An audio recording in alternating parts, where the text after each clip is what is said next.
Ladies and gentlemen, this is Tony Chimmel, the GOAT of ring announcers.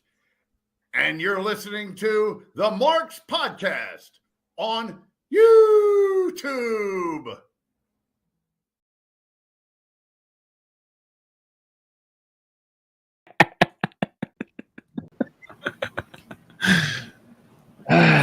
Welcome to the Marks Podcast.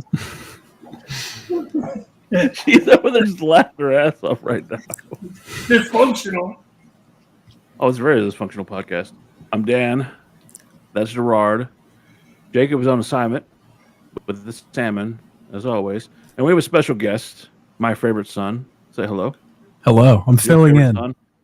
Filling in. For now. But, you know, there's something that a lot of people don't know. You do the games, you do the fucking retrospectives, and they're awesome, but you're a huge fucking MMA and wrestling fan. Yes. I'm a bigger MMA fan than I am a wrestling. I know less about wrestling than I do MMA, but yes. I do like me some fighting. Speaking of which, I got my wife to sit down and watch a 2-hour Napoleon blown apart video last night. Very nice. The death of, or the Pride Will Never Die. It's a great one. She loves her some Don Fry. She loves the man with the mustache. Who doesn't? I know. You know, I found a pair of Don Fry's gloves signed on eBay one time, and I was this close to pulling the trigger. I would have pulled this the trigger. Close. Somebody took them. Son of a bitch. Yeah. I've been trying to interview him for years. Him and Coleman. Yeah, be good ones. Fucking, you know. That being said, Clash in Paris just happened, and that was one of the best naps I've ever fucking had. Get some rest, get some REM sleep. Oh yeah, I got some good REM, and oh no, it wasn't all bad. Start of the show was, you know, the usual. Oh my God, this is happening. Let you know that WrestlePalooza is going to be on ESPN, and before she hates that. Why do you have join in, please, and tell us why you don't want to talk about WrestlePalooza? It was an ECW event back in the day. They're just rebranding it. Well, somebody's doing September to Remember. Who's doing that? Let's see here. Oh, I know. AEW. Do you have a problem with that, Mr. WWE? You got a problem with them doing September to fucking remember? Put it this way. Most of their pay-per-views I don't remember anyway. So are you still bitter because they threw you out of the ECW arena? No. No bitterness at all. I'm just saying he's still a little if bitter. they're going to have a September to Remember, well, make it rememberable. But rememberable. The shows are memorable. Remember? Make it rememberable. Yes, exactly. You know, I'm trying to make this shit sound authentic, you know. Autistic, what? I watched the movie The Town today. If you've seen the movie The Town, you know what I'm talking about. So all I'm going to say is this. Gerard holds a grudge with ECW because as a WWF employee, as a young man, if you can believe that, he was thrown out of the ECW arena for wearing a ring jacket. Oh. Not out of the ECW arena. They were doing a show up here in the Northeast Corridor. I don't give a fuck. You got thrown out, you big baby. And I can tell you who got me thrown out. Bubba. Oh, it was Bubba. Uncle Bully. Oh. It was a bully way back then, too. Oh. Exactly. Oh, pudding. Speaking of bullies and thieves and people who take people's money and not give them a refund, the Tribal Thief versus Roman Reigns. I enjoyed this match. I thought that, him coming out saying, I thought that the build-up to it was great. I love how Bronson Reed said, your tattoos are paid for, mine were earned. And again, this whole thing started over some fucking Jordans, bro. The thing I actually liked is never mind about the red Malafala. Malafala? The Ulafala? Ulafala. The blue one to honor his uncles. It was black. Blue, they said it was blue, but whatever. But that was to honor Alpha and Sika. Yeah. I thought it was a nice touch. And I will say, from the time his music hit to when the match started, anybody who questions if Roman Reigns has lost a step, watch that 5 minutes from the time his music hit to the time the match started. Well, in Europe, he was a god in Europe. Well, and I'll tell you this. Like popularity? Oh, yeah. Yeah, he's just, it's insane. And son, I'm going to ask you this, like in talking about how that whole match went down, I was talking to the wife, and arguably, I'll say that Roman's more over than Punk. I think Roman does not get the credit he deserves. Tell me if you agree or disagree, but since the COVID era, I think he deserves it. He got us through the COVID era. He was he was the centerpiece behind what many consider, including myself, the greatest storyline WWE, WWF has produced in years. And I think the admiration he's gotten now and the praise he's gotten now is well deserved. Are you one of those people that agree with that or no? Yeah, 100%. I mean, it obviously wasn't there for like a really long time, but suffering succotash. Yeah. but yeah, I mean that storyline alone was just cinema, as they call it. But yeah, I think he deserves it. He's obviously huge. Like, I mean, it doesn't matter. It doesn't matter who's out there with him. He's getting the chance. He's getting crowd. And yeah, you clearly saw that tonight, or just any time that he's shown back up in the past year. Well, I think this is a perfect time. They're going to say he's going to take some time off. But again, and I talked to the wife about this too. He's one of the first guys that told Vince to go fuck himself. COVID was going on. He said, I'm going home with my kids. I'm going to be home with my kids. The guy just recovered from, was it leukemia, right? Yeah. He was dealing with leukemia, beat it again. And he's like, no, I'm not going to put my kids at risk, and I'm going to spend the time with my kids. When he came back, he speared the Fiend. Was not happy about that because I'm a huge Bray Wyatt fan. But as someone who was jaded by the whole Roman Reigns push and everything else, he earned it with me. And if you can earn it like that with someone like me who's that jaded about wrestling, I think he deserves it. Dan, I think you guys might understand is because of you saw him so infrequently, they didn't push him down your throats to where he become, okay, when's he going to be on again? Basically, almost what Cena's going through, what we're seeing with Cena right now. Roman Reigns, in the past 5 years, he went from being booed out of the building, nobody wanted to see him, to where it's now is when you see him show up, he is the attraction. Never mind who's on the card with him. He's the attraction. Well, I would argue they were going down the same Cena fucking path. I mean, remember he was coming out with the fucking vest on, and we get a blue vest, and we get a green vest, and we get a red vest. That he was getting like the Rock set. He was the Skittles of bulletproof vests. and again, he was never going to get over like that. If they wanted to pull the trigger early with him, he should have beaten Batista at the Royal Rumble, called an audible years ago, but that's not what they did. And we are where we are, but it's fine. We're here now, and I'm not a John Cena fan. One of those guys. I think for one guy it worked out pretty damn well. The other guy, what the hell is he doing? But that's what I'm saying. Like, in this match, you see him come out. He's over as fuck. I have at least 2 Roman Reigns shirts now, and I don't buy shirts unless I like them.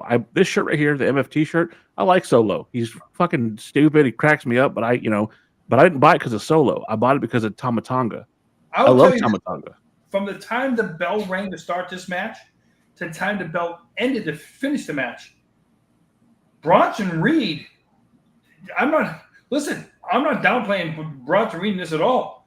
Bronson Reed, him and Roman, that was a hell of a match for the size of these guys. Yeah. Yeah, okay? I think it was good. Nothing from Bronson Reed.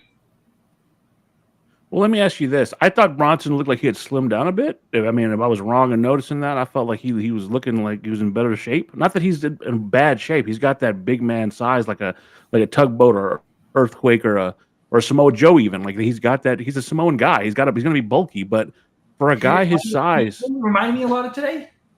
Who? Bam Bam. Yeah, I could say that.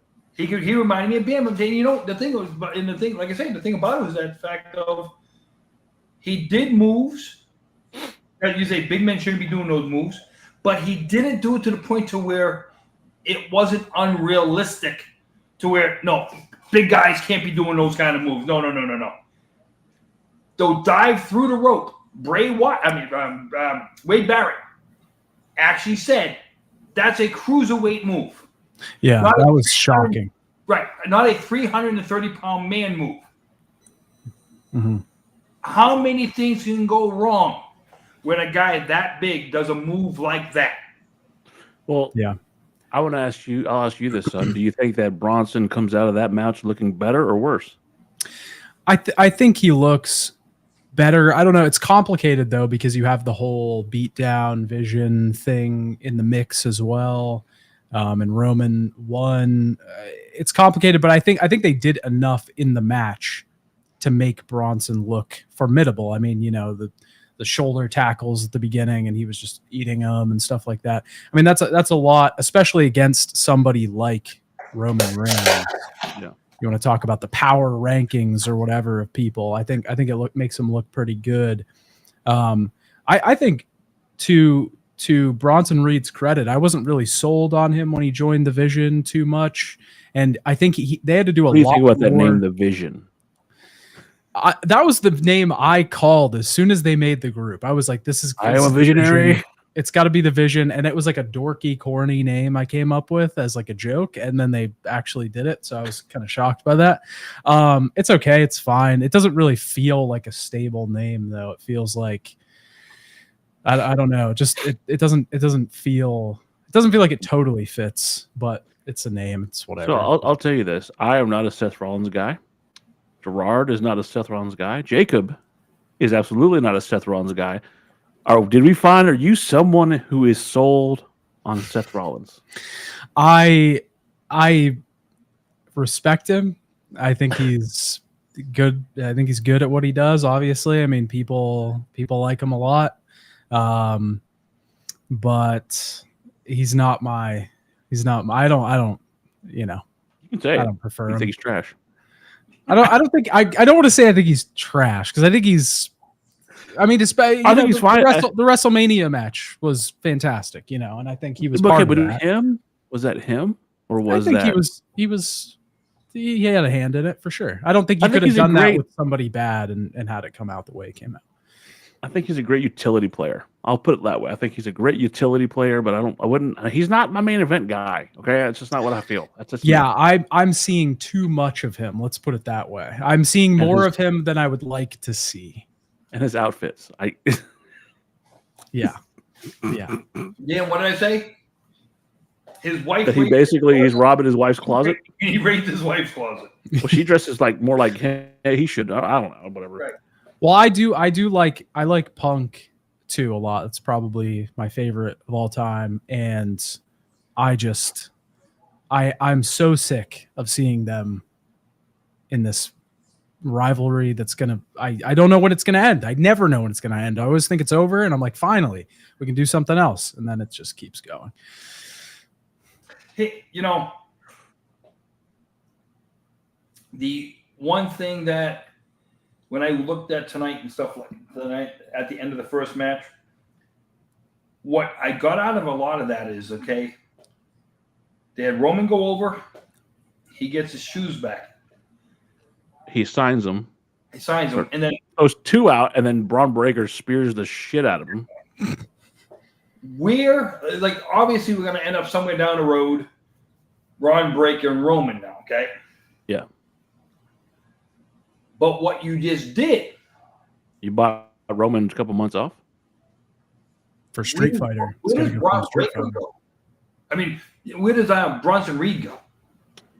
That's my question. It's a good question. It's a good question. You just took out the one guy he was formidable against. Now, okay, so if you have nothing against anybody else. Are we fantasy booking here? You want me to fantasy book where I think he's going to go? So I think his next rivalry is probably, you got 3 potential guys. So all 3 of those guys in the main event, didn't win the title, right? You got LA Knight, you got Jey Uso, and you got Punk. And ultimately, all three of them want to get to that belt. Well, you got a fucking 300-pound mountain of a man you got to go through in Bronson Reed. So Bronson Reed has 3 options he can go with as far as his next feud. Just enforcer role is what you're saying. I was thinking more along the lines of the Vision are going to try and collect belts because that was their whole goal, wasn't it? Is to get all the belts and fucking dominate or whatever. If that's the case, then they're going after the tag belts, or are they going after the singles belt? Could go after the tag. I feel like they shouldn't go after the tag belts. Yeah, I think that's a mistake. My thing is what you just said though is which one of the guys that you just mentioned has beaten Roman Reigns? No, because I mean, to be fair, I'm just saying is anybody else now is who's not Roman Reigns. It's a backseat to Roman Reigns to where. You lose to Roman Reigns, and you might lose to these guys who couldn't beat Roman Reigns. But okay, hold on. Hold that thought. It's not a knockdown to lose to Roman because not many people have a win-loss record against Roman Reigns, right? Think about this. Seth, if you really look at the numbers here, has a higher win-loss record against Roman over anybody. He beat Roman for the title multiple times. In fact, How many last time they faced contests though? Huh? How many one-on-one contests? Multiple. Not one that he cashed in on. No, multiple. So when Seth was injured, came back, he beat Roman for the title. And then Moxley took the belt off him. When they had the Royal Rumble, Roman couldn't beat him, so he got disqualified. The one where he came back dressed as the Shield to piss off Roman. If you look at the record books, Seth Rollins is like the Mankind to the Undertaker. He has a better win-loss record against him than anybody else. So losing to Roman is not that big a deal. It's acceptable at this point, I think. I think you have plenty to go. Ultimately, what I think is you're going to have Braun Breaker going on a tear, and ultimately the only person who's going to be able to stop him, whether it be at Survivor Series or whatever, the Vision's going into the fucking War Games. We know that, right? That's got to be where they're going. Yeah, but the Vision's going to be in War Games, and ultimately it's going to be you have to be Roman there to stop Braun Breaker. I think that could be your one of your WrestleMania main events, or one of your WrestleMania matches is Roman going after Braun Breaker. When do you see? So obviously, I mean, everybody has predicted the turn with this whole thing is Braun Breaker usurping Seth Rollins eventually, or trying to. When do you see that happening? Do you see that like next year, or is that like 2-3 years down the road? I'm talking to Gerard. My thought process is this. Ultimately, what we're trying to get to, because again, we've learned from WWE, and I'm going to get to those questions in a second, those comments in a second. But what we've learned is that WWE right now currently is more about the long game, right? And what I think the long game is, and because they've never touched, they've had interactions, but they've never touched. It's going to be Braun Breaker against Jacob Fatu. I think that ultimately is where everybody sees those two going for the World Heavyweight title. In the back end, I also think it's going to be Julia and Stephanie Vaquer at some point for the women's title, and I think that absolutely could be a WrestleMania main event. So before I say anything else, I do want to answer those questions in the comment or what those statements. I think it's too soon for Rhea to get the belt back. I think it's her time to get. I think it's Stephanie Vaquer's time. If Buddy Matthews is coming back, that is awesome because he's such an underrated talent, and I think we talked about it before we went live. There are people that belong in AEW. There's people that belong in WWE. I think with his skill set, his look, everything about him, he can succeed in WWE. Look what they've done with Penta. Hey, Dan, before you go further on that, the one thing I like to say is a very disturbing clip came out of Europe the past couple of days about Rhea Ripley. She was going to an Uber. Yeah. And the crowd would not let her get in the car. And we've talked about it before. There's got to be a time to where fans... Listen, I understand it's Rhea Ripley and stuff like that, but you know what? There's got to be a time when you say, when she's out in public, give her space. Fucking space. Yeah. You know, Well, you heard what happened with Tiffany Stratton, right? no. Tiffany Stratton was at the airport, and these fans surround her, and the fucking the MFTs talking Solo, Tama Tonga, and the rest of them, they had to surround her, like, back the fuck up, leave her alone. Yeah, that happened too with like Kevin Owens and somebody recently. I mean, all the stuff with wasn't Liv Morgan had like a harasser and like I mean, well, hell, it feels like remember Sonya Deville had a stalker who went to her house with duct tape and a rope. It's getting You know what the sad part is? We're bringing it up right now, and what? Some 25 years ago. Show the video. I'm ready. I was gonna say is a little over some 25 years ago, we lost a very prominent member of the English royal family for this kind of shit. Basically about today, about 25, 26, 27 years ago, right around Are we going to go into conspiracy theory? Because I don't think much. No. I know what he's talking about, but I'm talking about there's a conspiracy behind that too. I'm saying is, can't people learn from that? And just okay, but remember, this is not something people are used to in this industry. Not since Hogan, right? You remember people when Hogan would walk off a bus and Hogan would step out of a limo. Hogan would get off an airport. They would surround him. This is that same thing, except this is 2025 now, and people don't understand what the fuck personal space is.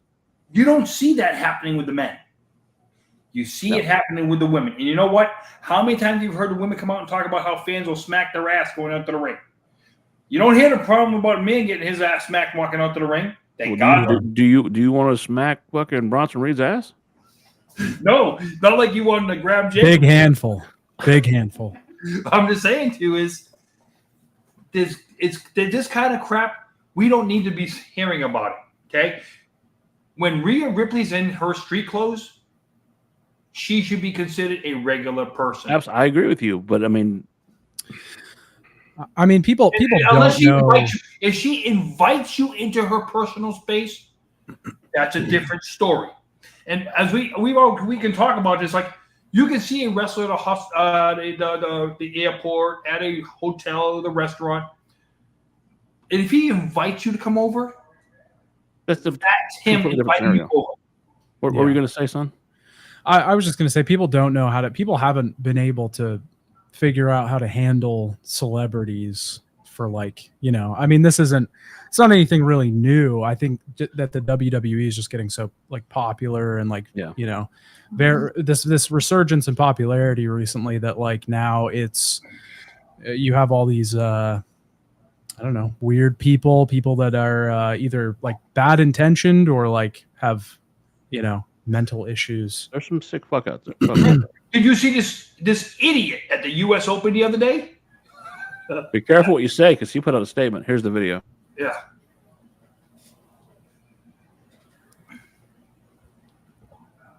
See, this is fine. Then this guy right here. Look at this. This is where it started. Yeah, then everybody thinks it's okay. It only takes one idiot. Yeah. Let her get in the car. That's the problem I have right here. They're not letting her get in the car. This guy who's hanging over her. No, you don't need to hang over her. It's like I said, this idiot at the U.S. Open the other day who takes the hat. The player's going to give the hat to the kid. I would love for you to clarify and say, in your opinion, he's an idiot. In my opinion, he's a jerk off. But whatever, it is what it is. Because he put out just so y'all know, he put out a statement that defaming a public figure is grounds for defamation. I could care less. You can go to court. He's some freaking Polish oligarch, whatever I think. He runs some kind of, I read in the paper, he runs some kind of paving company or whatever that is. Well, he's a celebrity. He's a celebrity in his own mind. How dare you? He's a celebrity. He's a celebrity. But I mean, it's like when you see stuff like this, people take a break, relax. You know what? If she wants to invite you in, if you're being polite about it, more likely than not, she will do it because you're being polite about it. People are dicks. Yeah. And okay. So some people call it like the Netflix generation, the instant gratification generation, and everybody wants what they want, and they're going to try to take what they want. It's shitty, but it's the truth. I felt bad. Go ahead, son. I was just going to say, like, I don't really think it's a generational thing, to be honest. Because like I said, we've seen this. I mean, this goes back to, like Beatlemania, you know, like this is just people not knowing how to treat celebrities like normal people. And it happens in every industry, movies, music, anything. Well, and I'll ask you this. I'll ask you the same question I've asked Gerard and I've asked Jacob before. Is there a trade-off for being a celebrity, or should you be able to have some fucking leeway and have your personal life be your personal life? If I'm looking at that, I'm looking at a woman that plays the character Rhea Ripley. She's wearing baggy clothes. She has a big ass hat on. She has sunglasses on. It's not like she's trying to be noticed. She's just trying to go from point A to point B and leave. Like, she doesn't want to be bothered. Yeah. Do you now, think? don't get me wrong. Hey, listen, I will put it like this, okay? I got my whole start in the wrestling business because of something like that. But you stalked Coco Beware? No, but remember, I got asked, do you mind helping me with my Did you grab Coco Beware's ass? Remember, I got asked to do it. Coco Beware asked you to grab his ass. Asked. I got asked. So hold on. This was breaking news. We didn't know about this. Coco Beware, ladies and gentlemen, asked Gerard Millette to grab his ass. I did not know that. Not grab his ass. No. Momo. To grab her ass. No. Oh, so who's her? Sherry? Was it sensational Sherry? The difference is I got asked by a wrestler to help him. Yes. I wasn't forcing myself on him. Only Sherry. Okay? I plead the Fifth Amendment. Hulk Hogan, we coming for you.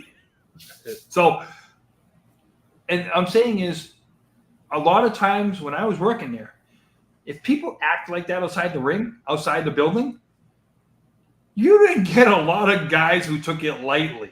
Okay? Well, so you and I. And because you didn't have the internet back then, they didn't care what they did to the fans. Not at all. Yeah, and I'll put it like this. Gerard, son, are you a fan of Jim Cornette at all? Yeah, he's fine. So I love me some Jim Cornette. I don't always agree with Jim Cornette, of course, but I do love me some Jim Cornette. He told stories about how the the Warriors, Road Warriors, the fucking Midnight, Rock and Roll Express, had no problem with breaking their foot off in someone's ass when they got a little too touchy. You can't do that now. But, if you're in my space, right? The referees did it. The referees would put a foot in your ass. Well, we're going to be getting into them about how in today's show, Oh my God! Yeah, we have basically a segment where Gerard bitches about referees. Oh. So we're on the second match, tag match. And you know what? Great segue, because there was a moment in this match where the referee allowed a tag to happen from outside the ring. Did you notice that, son? Because I don't think anybody else did. I kind of tuned out during this match, to be honest. Montez Ford is sitting on the top rope, and Dawkins smacked him for a tag, and the referee allowed him. Like, you can't allow a tag if the guy ain't in the freaking ring. Let it go. Let it go. All right, just let it go. I do like the SmackDown tag division though. Like, I think they're really good. Yes. I don't know what it was with this match. I was kind of hoping for this match to be a little bit more than You know what the sad part? You know what the best part about that match was? The way they opened the match for the YS6. Oh, yeah. The rocking chair with the lamp on the rocking chair. Mm-hmm. That was the best part of that whole match. Because he's paying homage to his brother. I'm saying that was the best part of the whole match. But so we've been teasing the breakup of the Street Profits, and I love the Street Profits. Years ago, me and my wife went to an event here, and we saw them, and they are some of the funniest guys you'll ever fucking meet. It was a very intimate a venue. It was like a fucking bar place, and then it was WWE doing a live show, and the way they're said, that's what I was getting to, ma'am. But the constant feuding with the Street Profits. Look, I'm one who thinks Montez Ford could go off right now and be a single star in 6 months. What that does to Dawkins, I don't know. But I feel like he's definitely not the Jannetty in that group. What do y'all think, son? Yeah, I mean, he could. I don't know. I'm having a hard time picturing it, but maybe that's just because it feels like it's far away. But yeah, he could definitely do it. He is extremely talented. He's really charismatic, like that. I immediately think about that match recently that they had on SmackDown where he used the guy's leg. Yeah. He's great. He's really extremely athletically gifted. Yeah, he's fantastic. How will it be the New Day again? Why? The New Day didn't break up. They divorced Big E, and that was horrible. And they're horrible human beings. If they break up, one becomes D'Lo Brown all over again. Have nothing left after Montez breaks up. Okay? Is that his fault? Is that his fault because Montez Ford can carry himself and he doesn't need Dawkins? Okay. Yeah, I do think Dawkins suffers on his Dawkins own, becomes for sure. D'Lo Brown all over again. And to me, Montez Ford. If you say Montez Ford's going to be Mizark Henry, then we're going to have a problem. No. Keep it up, and I'm going to pull out some bad news, Brown. Ah, jeez. But what I'm saying is, okay, athleticism will only get you so far. They play off each other, and where one has a weakness, the other one can pick it up, and vice versa.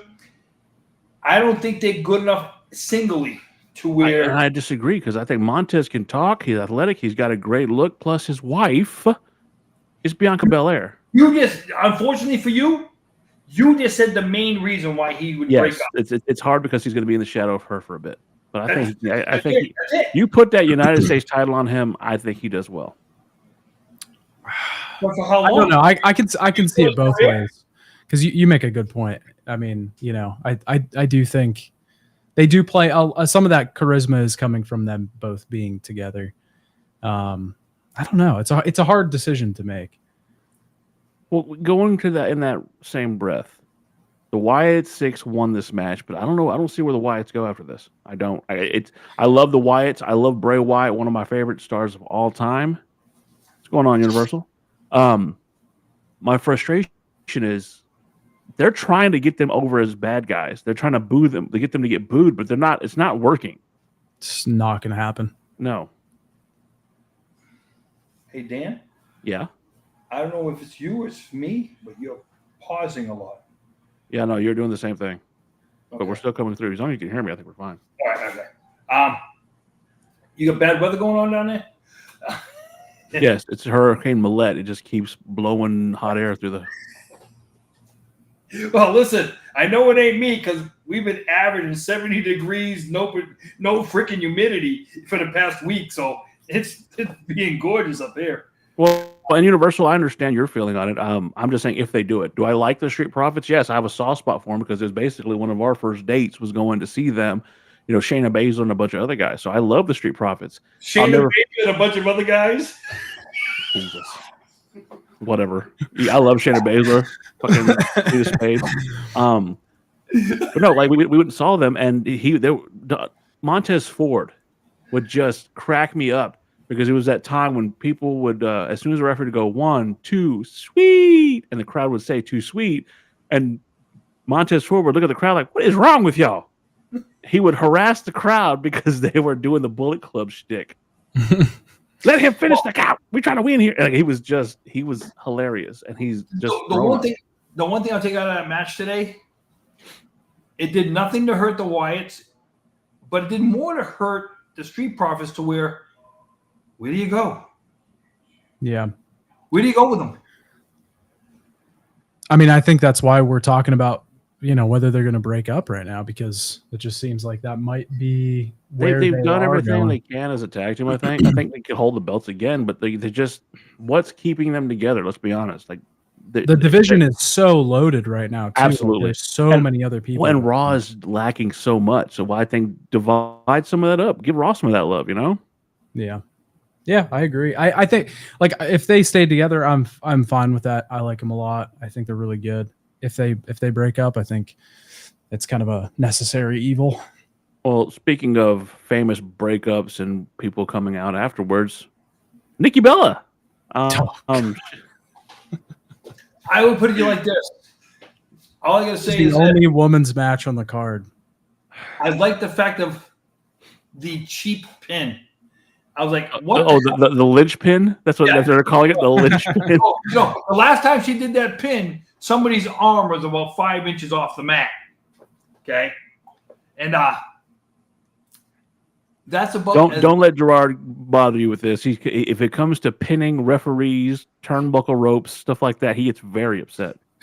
So no, because like I've said to Dan many a time, you have too many cameras nowadays to where you can see all these mistakes. I have an 80-inch TV. I can see a freckle on Brie Bella's butt.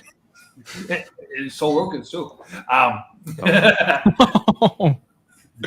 I'm just saying is the fact, though, there's too much camera work and stuff like that nowadays. There's too much announcing. There's too much replays to where everything needs to be crisp.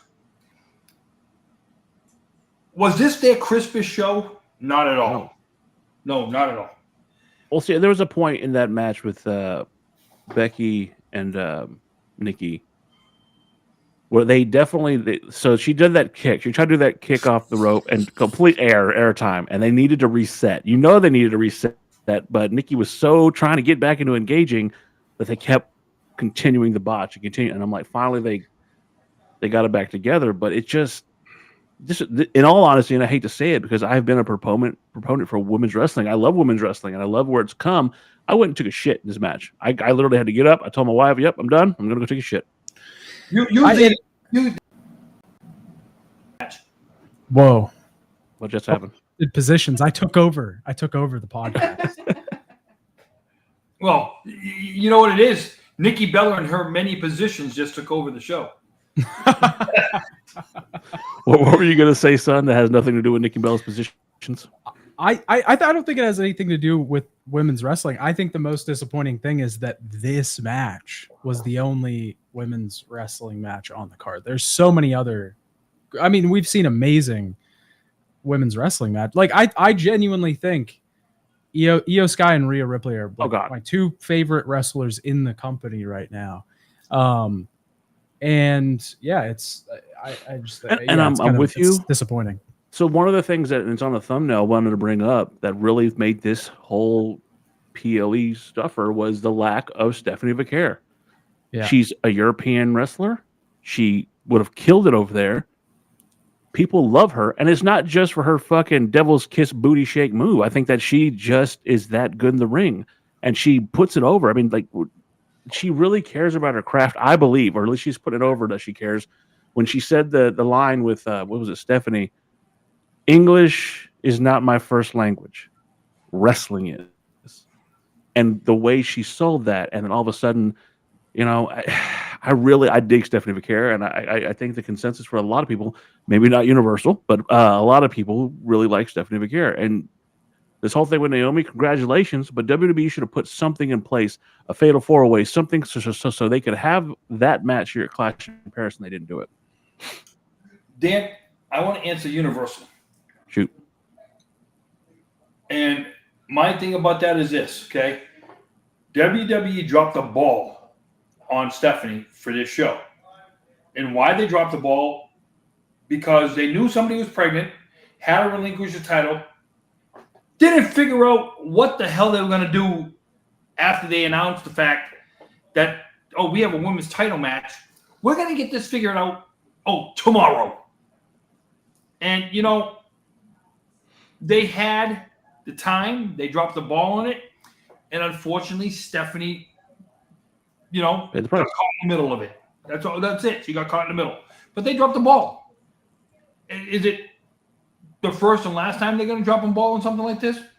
Probably not. Because, you know, how do we spin this now to where it's like, guys, you had a month to plan on this. A month. From SummerSlam to today is a month, 4 weeks. They found out the week after SummerSlam.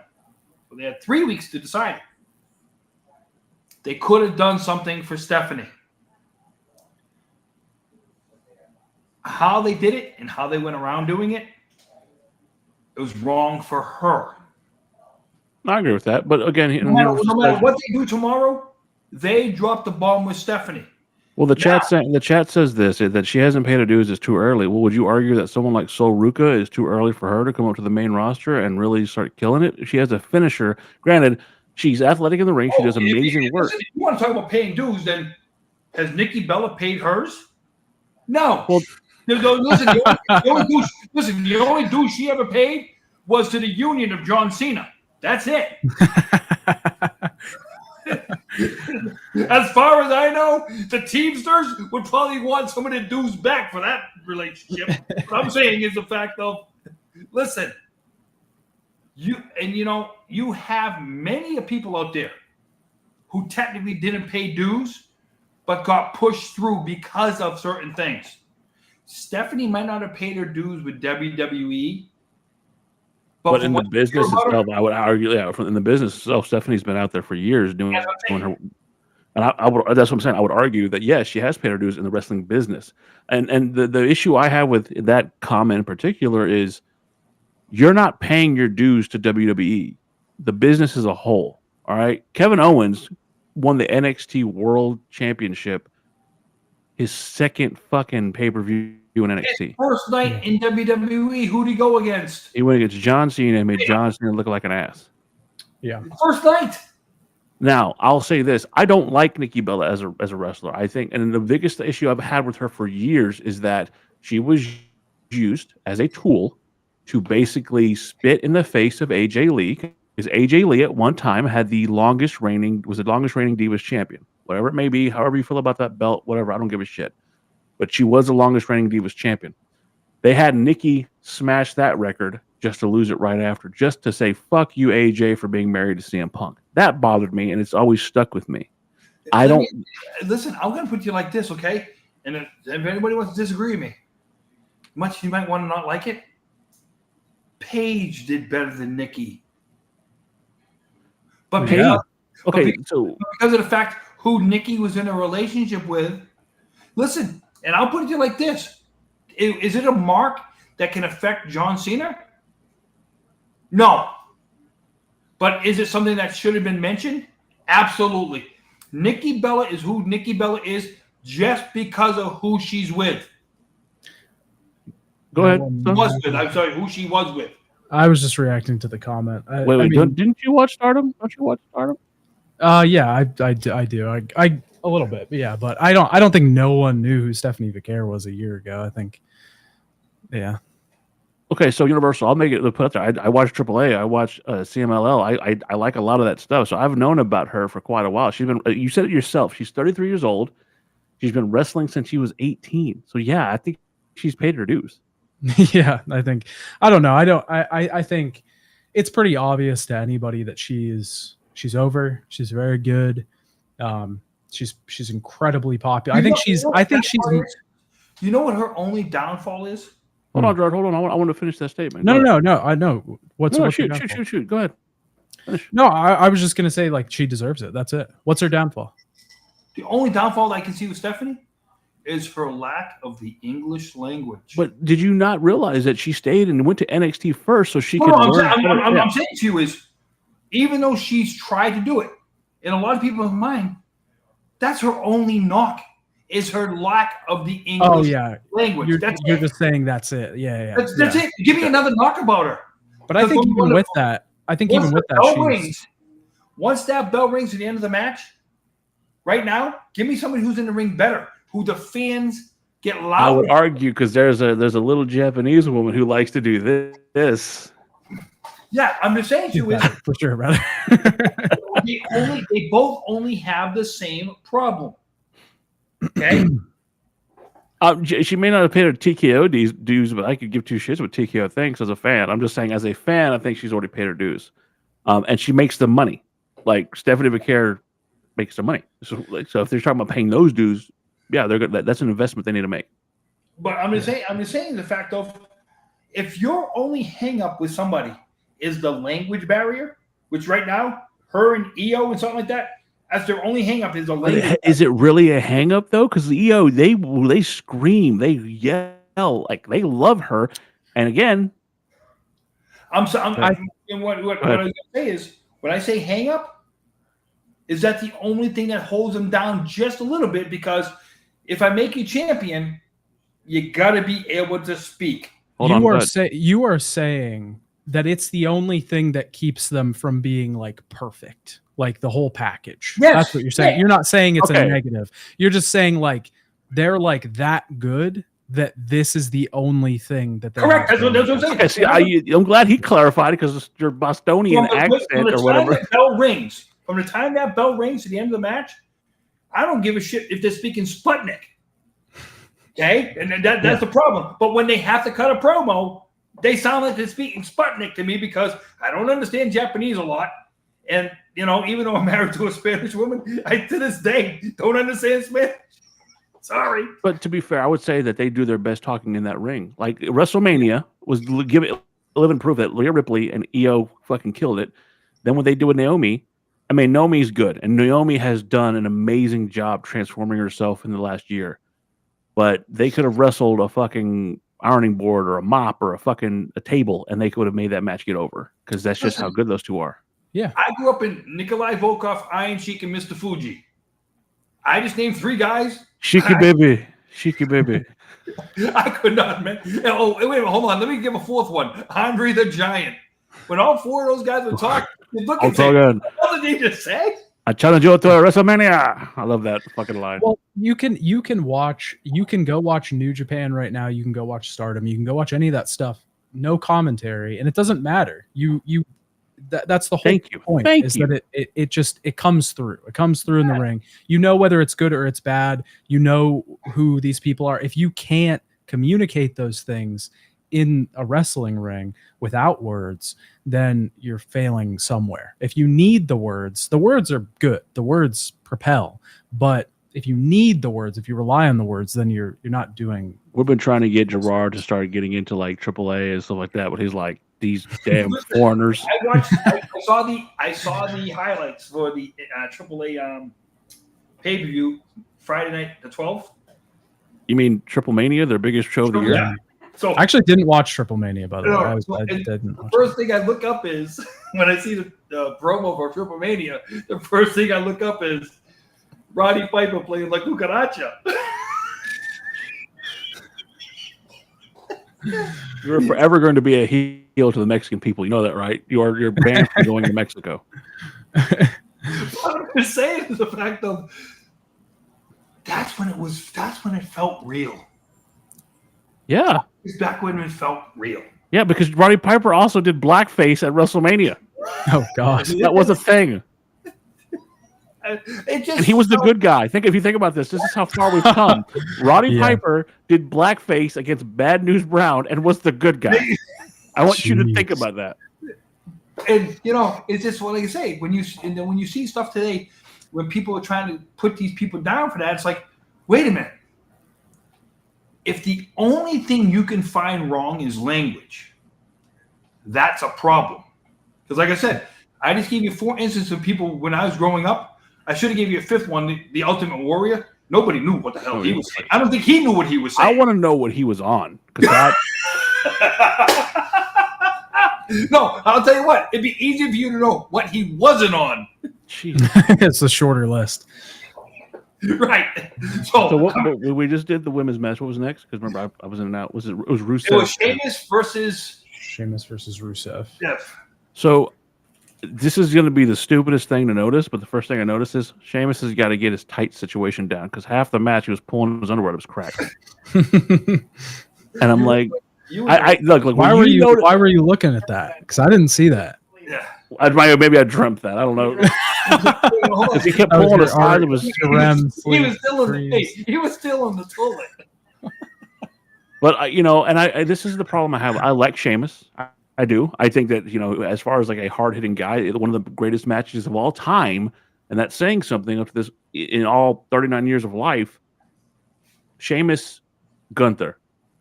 I mean, talking about banger after banger. Those always have been hard hitting, and I love that. The triple threat was better with him and Gunther. I could bring that one up too. Yeah. But that hard European smash mouth style of like a fucking Billy Robinson, of the Frank Gotches, that old school style. I love it. This was but light. I didn't feel as hard hitting. And the thing is, it kills me is I love I love Rusev. I loved him as Miro in AEW, as the Redeemer, God's favorite champion. I'll never forget his match with Sammy Guevara when he said, "My neck of sand, what you did to me in my neck of sand." Like he just.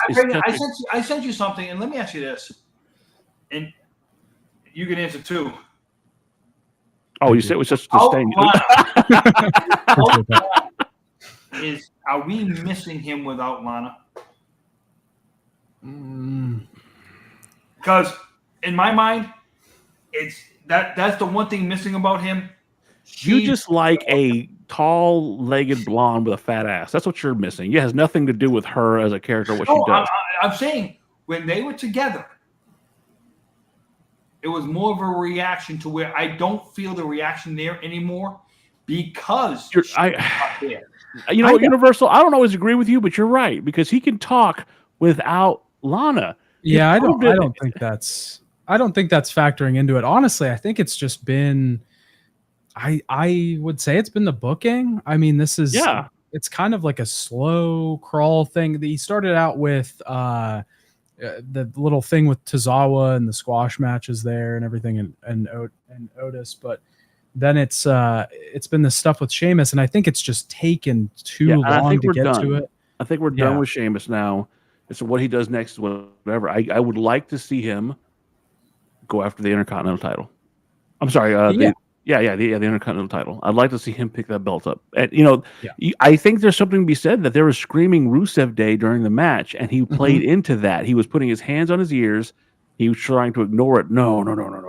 And I think the moment you turn him back into a babyface, everyone loves Rusev. Like, remember the Twitter stuff?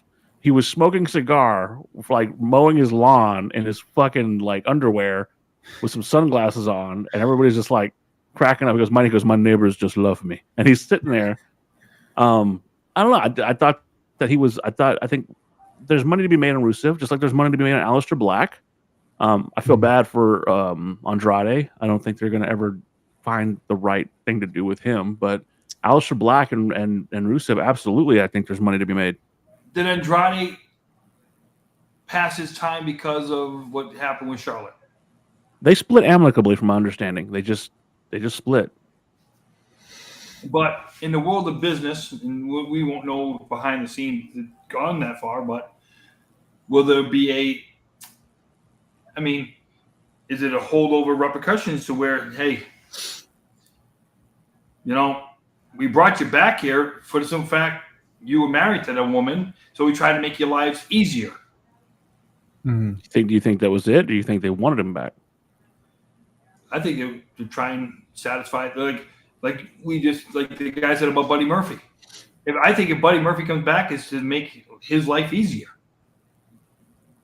Well, see, but WWE, we've talked about this as well, and I think WWE is suffering from the opposite problem that AEW is. I think that AEW doesn't put people on TV like they should, in my opinion.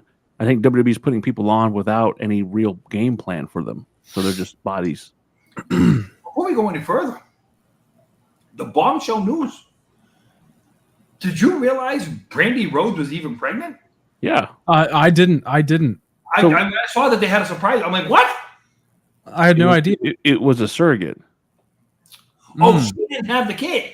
No. So what happened was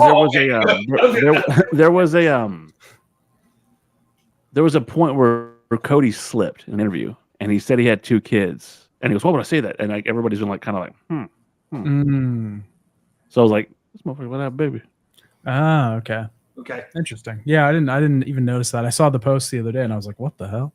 Congratulations to him. I mean, shit. Yeah. I mean, it's baby time right now. Yeah, apparently. Everybody wants to have them now, so they're ready for WrestleMania. WrestleMania babies. Hey, SummerSlam babies over WrestleMania babies. You want that WrestleMania check over the SummerSlam check. So, as far as, like I said, the Priest, stuff like that, I'm sorry, Rusev, it was an all right match. I'm glad that Rusev won. I mean, it wasn't anything to write home about. But the next one, this guy keeps surprising me. And he said it himself in the after show and the post show. Put some fucking respect on Logan Paul's name. For fuck's sake, the guy can wrestle. I'm going to put you like this. at the end of the match, and I'm hoping you guys agree this, I wish he had stayed in the ring. Cena goes over, picks him up, shakes his hand. Logan Paul leaves the ring. Because I'm going to tell you this right now. As much as we can say he's a prick, okay, when he talks on the mic and blah, blah, blah. I wish guys out of the Performance Center could perform the way Logan Paul does. If he had just shaken his hand and Logan Paul leaves the ring, basically saying, hey, kid, you lost to me. Doesn't mean you lost anything. Mm-hmm. What that does for the comments that he made Friday night on SmackDown, what Cena's comments made would say, hey, you didn't lose the crowd. All you did was lose the match. You worked your ass off. I think that's how they should have done it. So the crowd, the more you can get the crowd behind Logan Paul's in-ring abilities, forget about his mic work. Okay, hold on. The wife just said it would have looked like he was passing the torch. Can't have that. And I think No, I'm passing the torch. Hear me out. I'm out. So there's some things that I've noticed over the last couple of years about Logan Paul that I don't think people remember. One, I will say he's Art Barr reborn. And the way he hits that frog splash, everything else, I think that he's probably one of the best athletes, pure athletes in wrestling anywhere. I would have loved to see him against Will Ospreay, for fuck's sake. I would have loved to see Logan Paul, Will Ospreay. I think that would have been an incredible fucking match. That's like a weird WWE 2K25. Would you not want to see that match?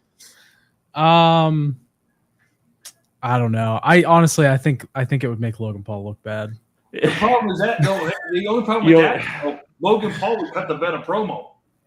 No, I don't know, bruv. I don't know, bruv. I don't understand what he's saying half the time. Fucking, because you're a fucking WWE mark, fucker. That No, has nothing. he has that accent to where it's like, listen, And you and really, I senior. grew up Just a British accent. He's just English. Growing up in the Rolling Stones era, the Elton John era, and stuff like that. These guys, when they stop singing, listen to them talk. For fuck's It's sake. We'll never be able to English. go. You know that, right? We'll never be able to do a show anywhere else but here because of you. No, I would sing perfectly in English. You stop singing and you can't understand. So let me make a point, please, before you fucking get this banned in fucking UK, because everything else is banned there. Logan, if y'all remember when Logan Paul faced off against Rey Mysterio, and Rey Mysterio was, he was putting on some weight, he got a little heavy, he went for a backflip, missed his mark, was about to land on his fucking head.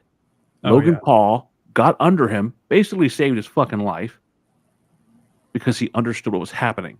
And that's a split second he had to make a decision.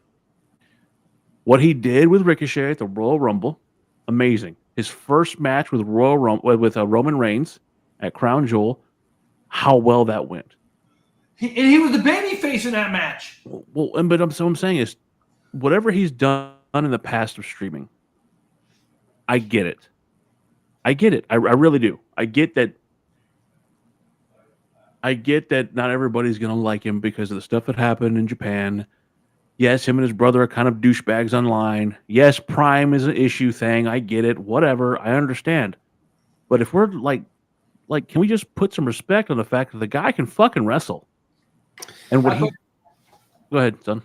I think he has. I would say he has the respect at this point. Like, I think a lot of people recognize he's a good wrestler. He's really, really good wrestler. But I think people aren't going to like him naturally because, like you said, his history, because of who he is. And I think he plays into that. I think it works for him. I agree. He's a heel. And I think do you think he gets babyface? Do you think he ever goes babyface?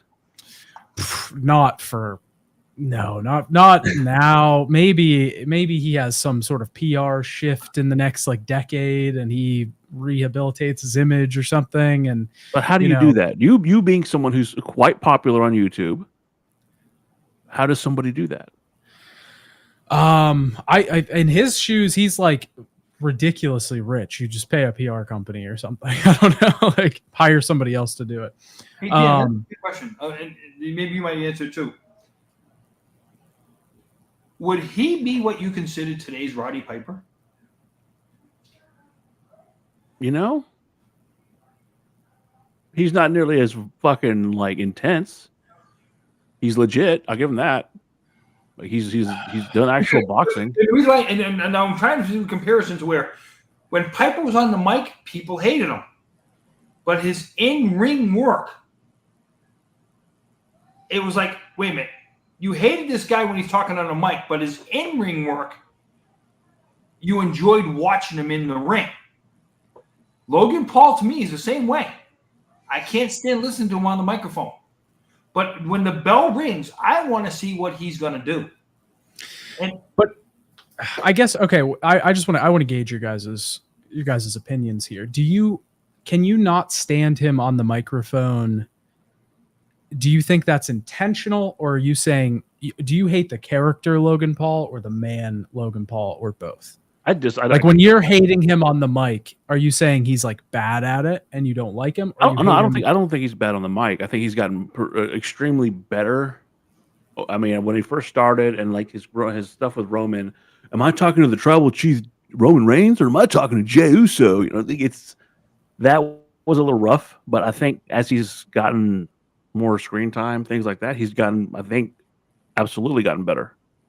I think the stuff with Cena's was good. I think the stuff with Cena was good, but he's not quite to the level of a Roddy Piper. Skill set or character, I think is what you're asking. As far as what? You just like the skill set, or you just like the character? I love the skill set. I love the character. Does he have this mic skills? You just hate the heel, or do you just not like him? Yeah. Do you hate the heel or the person? Him getting under people's skin. Because that's what he does. He gets under your skin. He's doing his job by getting under your skin. It's not to a point where it's X-Pac heat. It's not Waltman heat like back in the day. Like it's not like Uncle Cracker fucking X Factor heat. I'm just saying is the fact of when I say that, it's like, but then when the mic comes on, okay, what's he gonna do? I mean, when the mic goes off and you see him in the ring, it's like, what's he gonna do? That's what I said. He is the rebirth of Art Barr. Art Barr in Mexico with Eddie Guerrero was some of the fucking chest kiss, fucking shit talk you'll ever hear. When Eddie Guerrero was fucking an anti-Mexican in Mexico as a Mexican, it was hilarious. And Universal, you're right. But I'm just saying is the fact of to get all around like that. I'm saying the way he gets under people's skin, because Piper would get under your skin. Okay? And with the right guy, Piper could wrestle. So once again, with the right guy. Let's talk about the match. I thought it was, I'm not a big fan of false finishes. This one did well. I like this match. I like how it went. I think they bring a lot of people's moves into that match. A lot of people's moves. Are you okay with that? For the story problem, that we're telling, are you okay with that? The only problem I had with it, it was too much in a row. You didn't spread them out. If you get my point on that? Yeah. You weren't doing your moves. You were doing other people's moves in a row. You weren't like. But would you think the match was good? Okay, I'll give you your favorite person in the world, the Meltzler rating. How many stars? If you go up to 5, yeah, 4. It's 3.5. I'm with you. 3.5. I thought it was good. It was good for what it was. Cena looked great. I mean, and for a guy who should not be putting those kind of matches off with as much pain as he should be in right now, no, but he was great. Yeah. Now, yeah, it was and I'm not a big Cena fan either. Neither am I. So it was crowd good. To me, the crowd for the match and that's why I'm saying a 4, because the crowd for the match made the match, I'm going to say, better than what it was. But when you get the crowd to react the way they were reacting for the match, you got to throw something. And the only thing I didn't like about the whole thing, when it comes to that part of the crowd, you didn't need to go back to the kid again. I think that was sweet. I thought that no, was you did it Friday because you did it Friday night. You didn't need to do it again today. That's fair. I'll give you that. He's just a dick and heartless. No, if you don't, I'll give you that. Heartless ass. Friday night. I'm just saying, if you don't do it Friday night, I don't care about today. But you did it Friday. Yeah, I'll give you that. So yeah, it's just it's repetitive. redundant. I get it, maybe not do it on camera. How about that? Yeah, it could be off camera. That's completely. So let's talk about. Hey, wait a minute, hold on. It was nice to actually see John Cena give personal affection to his wife. Oh, goddamn time! That's all I gotta say. He's got a type. I'll say that. He's definitely got a type.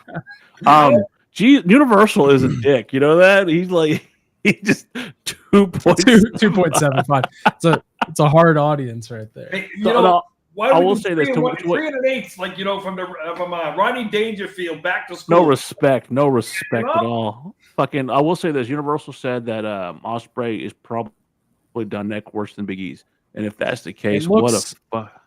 It looks bad right now. I'll say that, and I hope it's not. I hope it's not bad. Bro, crossing my fingers, but I mean, if it is bad, that's going to be. And I want you to keep that in mind when we get done with the Clash of the Cows, because there's one topic. We're gonna go back. Let's go back to that. Yeah, but with the main event, we had the main event Jey Uso, L.A. Knight, yeah, CM Punk, and Seth Rollins. Dan, I don't say it often. I don't say this often, but I got to say it right now. What the fuck was that? You say that all the time, but yeah. No, I'm with you. That was an atrocious finish. If that's the best you can come up with, I don't care who came up with it. Can we get through the match first before you get all up in arms about a man protecting her man? There's no sense in talking about the match because of the dumbass freaking finish. Okay? I don't give a shit if it was Michael P.S. Hayes. I don't give a shit if it was Bruce Pritchard. I don't give a shit if it was Triple H. Hold on. Universal, you're still out there. What do you give this match? How many stars do you give this match? I think it was just to get the match out of the way before we talk about the finish, I think it was weirdly paced in the beginning. Absolutely. And it was kind of like slow. They were kind of getting there at the end. Honestly, I think Jay was like breaking up the rhythm every time he stepped into the ring and started doing something. He needs to take some time off. I think that Jay needs to, because he was supposed to take time off before Mania, but then they surprised him. Oh, we're going to put the belt on you. I think that he's super popular, and I get that, and I get that people love the yeet and all that. Take a break, brother. Take a fucking break. The finish. It was like. It was obvious. I mean, it was obvious there was going to be a fourth person once Bronson Reed and Braun Breaker were banned from ringside. We were like, okay, so who's going to be the new member of the Vision? And, when Punk is setting up the second GTS, it's like, okay, who's it going to be? I'm getting, whatever. Punk can't fucking win. And then I think in my head, I saw a lot of things online. People were saying like Ilya Dragunov. People were saying Karrion Kross was going to come back. Like all this, there's a bunch of theories out there, but I didn't really know who it was going to be. But I bring up Brock Lesnar. He did. He messaged us. I bring up Brock Lesnar. Yeah. So, I saw that too. Let me just devil's advocate here. What if the whole point of bringing Becky out was for 2 letters? I understand. What if that was it's shit now, but it leads to us getting the return of AJ Mendez? But I'm just saying to you is okay. Here's the problem I had with that. He's already fucking in the chat. No. Listen, all I gotta say is when it comes to that, if it comes to that, right? I think she said. Well, hold on. I think she said we are the Vision in the ring. I think she said that after. Yeah. What about that universe? I'm pretty sure she is the 4th member. I could be wrong, but it's and that's cadence what you were talking about, them going after all the belts. Yeah. So I got one. The thing I have with that is like this, okay? I've talked before about how this couple wears each other's clothes. Okay? Be careful with that. We are in 2025. We know who holds the balls in the family. Are you saying that they're in her purse? In her purse? I think they're in her pants. Okay? I think they went through that 2025 operation. Oh my God. Okay? I'm saying like this. Enough is enough of the husband and wife running the show. I want to know is this, okay? We had a problem with this 7 years ago before some brother came back and said, you and him have ran this company into the ground. What is Seth and Becky going to do? You think ratings going to be up? Or what Logan Paul talked about, how, oh, you got $6.5 billion because of me. They don't give a shit anymore. They don't care who the fans want, who the fans don't want. I thought we got away from but what fans? Okay. Hold on, time out. But there might be something to that because look, I'm a fan of Karrion Kross. I'm a fan of Bray Wyatt. I was a fan of Jake the Snake Roberts. I was a fan of Raven. That's the fandom I'm a part of. What fandom are they going after right now? Are they going after the kids that loved John Cena and they're trying to get, there are fans for fucking Seth Rollins. I don't like Seth Rollins. Whether they love the song or whatever it is, they're still singing the oh shit. And they're during the Attitude Era, Dan, no matter who the heel was, if they had a reason to hey, this ain't sing along with The Rock, but the fans, hey, we have a chance to interact. This is, hey, I paid my money, I get to interact. It's the only sport thing where you can interact with the performers. My thing is, okay, can we pick some better people to interact with than these two jamokes? Well, I think my initial reaction is people are going to love it, right? The average fan is going to love it because it's Becky and this thing, and people love Becky, people love Seth. It's whatever. But when she took her mask off, there was no pop. Mask? No. There was no pop. So I don't know. Maybe the mainstream fans don't like it. You know what you just said? How much would that have gone over if that had been AJ Lee under that mask? Oh my God. I mean, that would have. Why would AJ Lee nutshot her own husband? Because that's how deep the hatred goes. He convinced his own wife.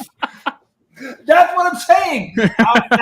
If you had done that, and then Larry comes out and bites him in the dick. No. I mean, I don't know where. Just the ultimate swerve. Not Larry. No. I think there's got to be a better or a different way to bring AJ Lee back. Like you didn't have to do this to get AJ Lee back. But if this was the way to bring her back, are you okay with this finish? No. No, because like I'm happy AJ. If this is obviously, it seems like that's what's going to happen. If AJ Lee comes back, cool, awesome.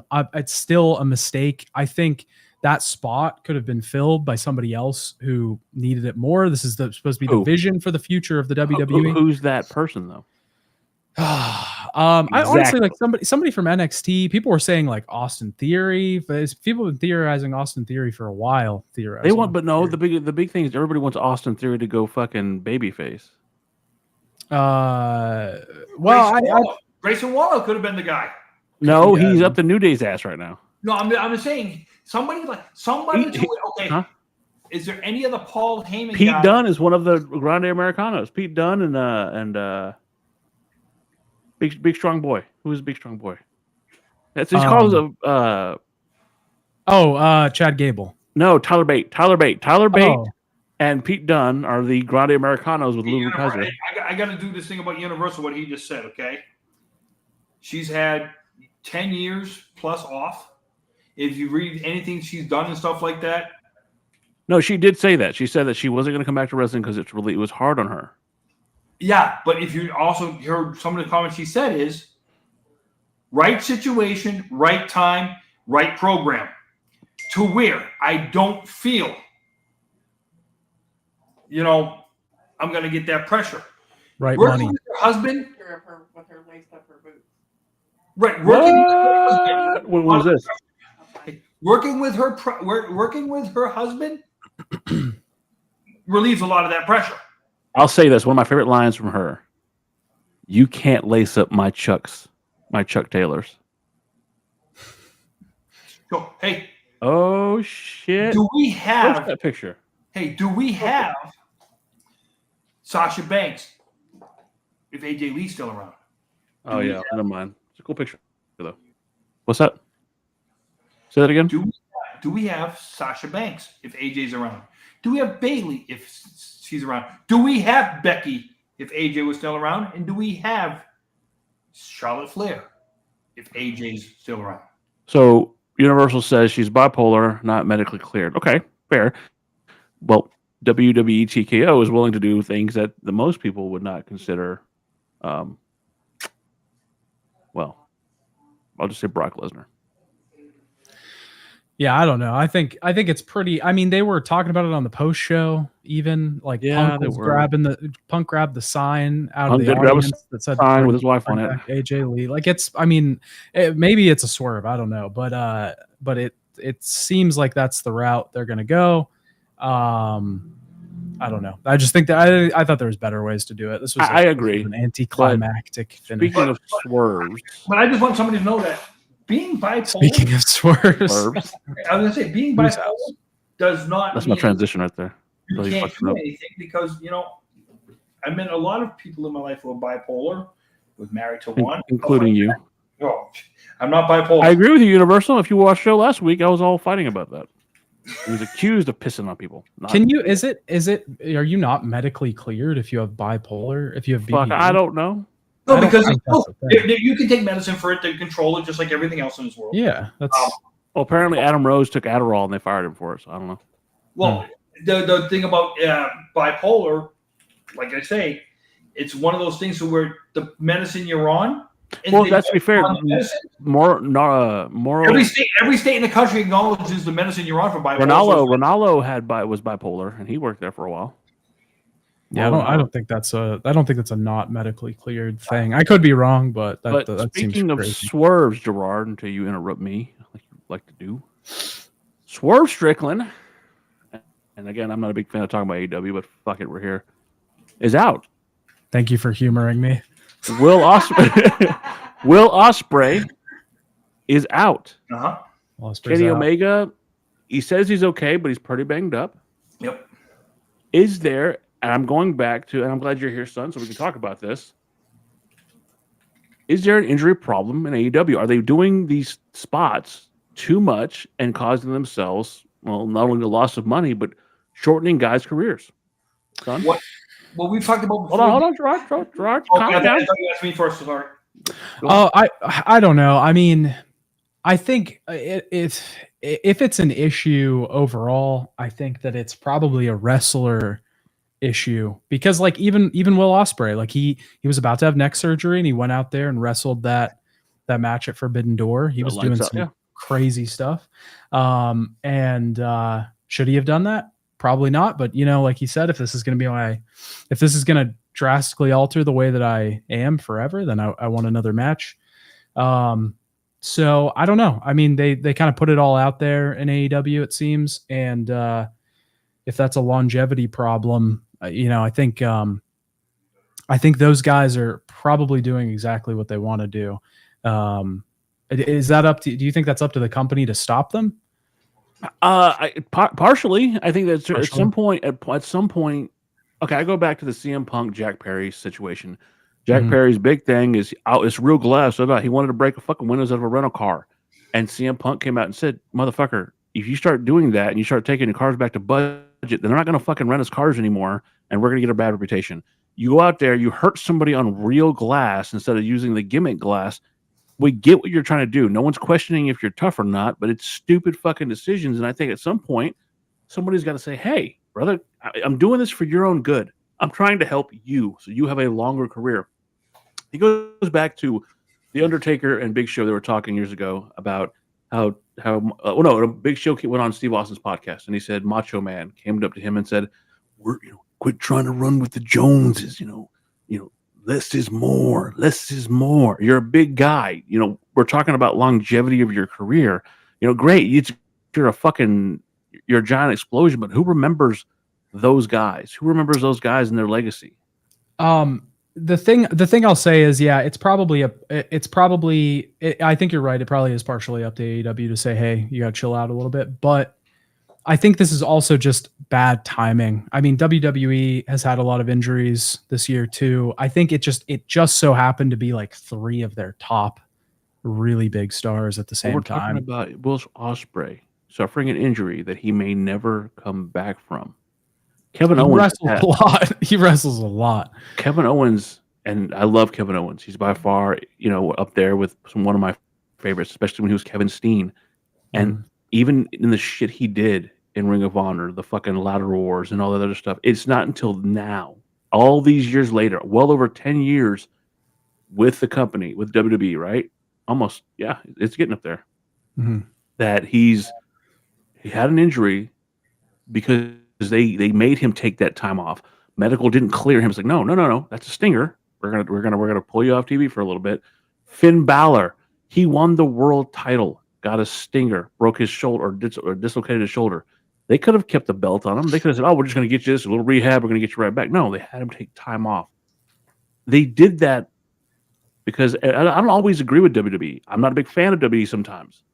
In fact, if we talk about me, myself, Jacob, and Gerard, I'm probably the biggest of the 3 of us that's a proponent for AEW. But sometimes, when you burn the candle at both ends, you're gonna fucking burn out. Like, what doesn't you said?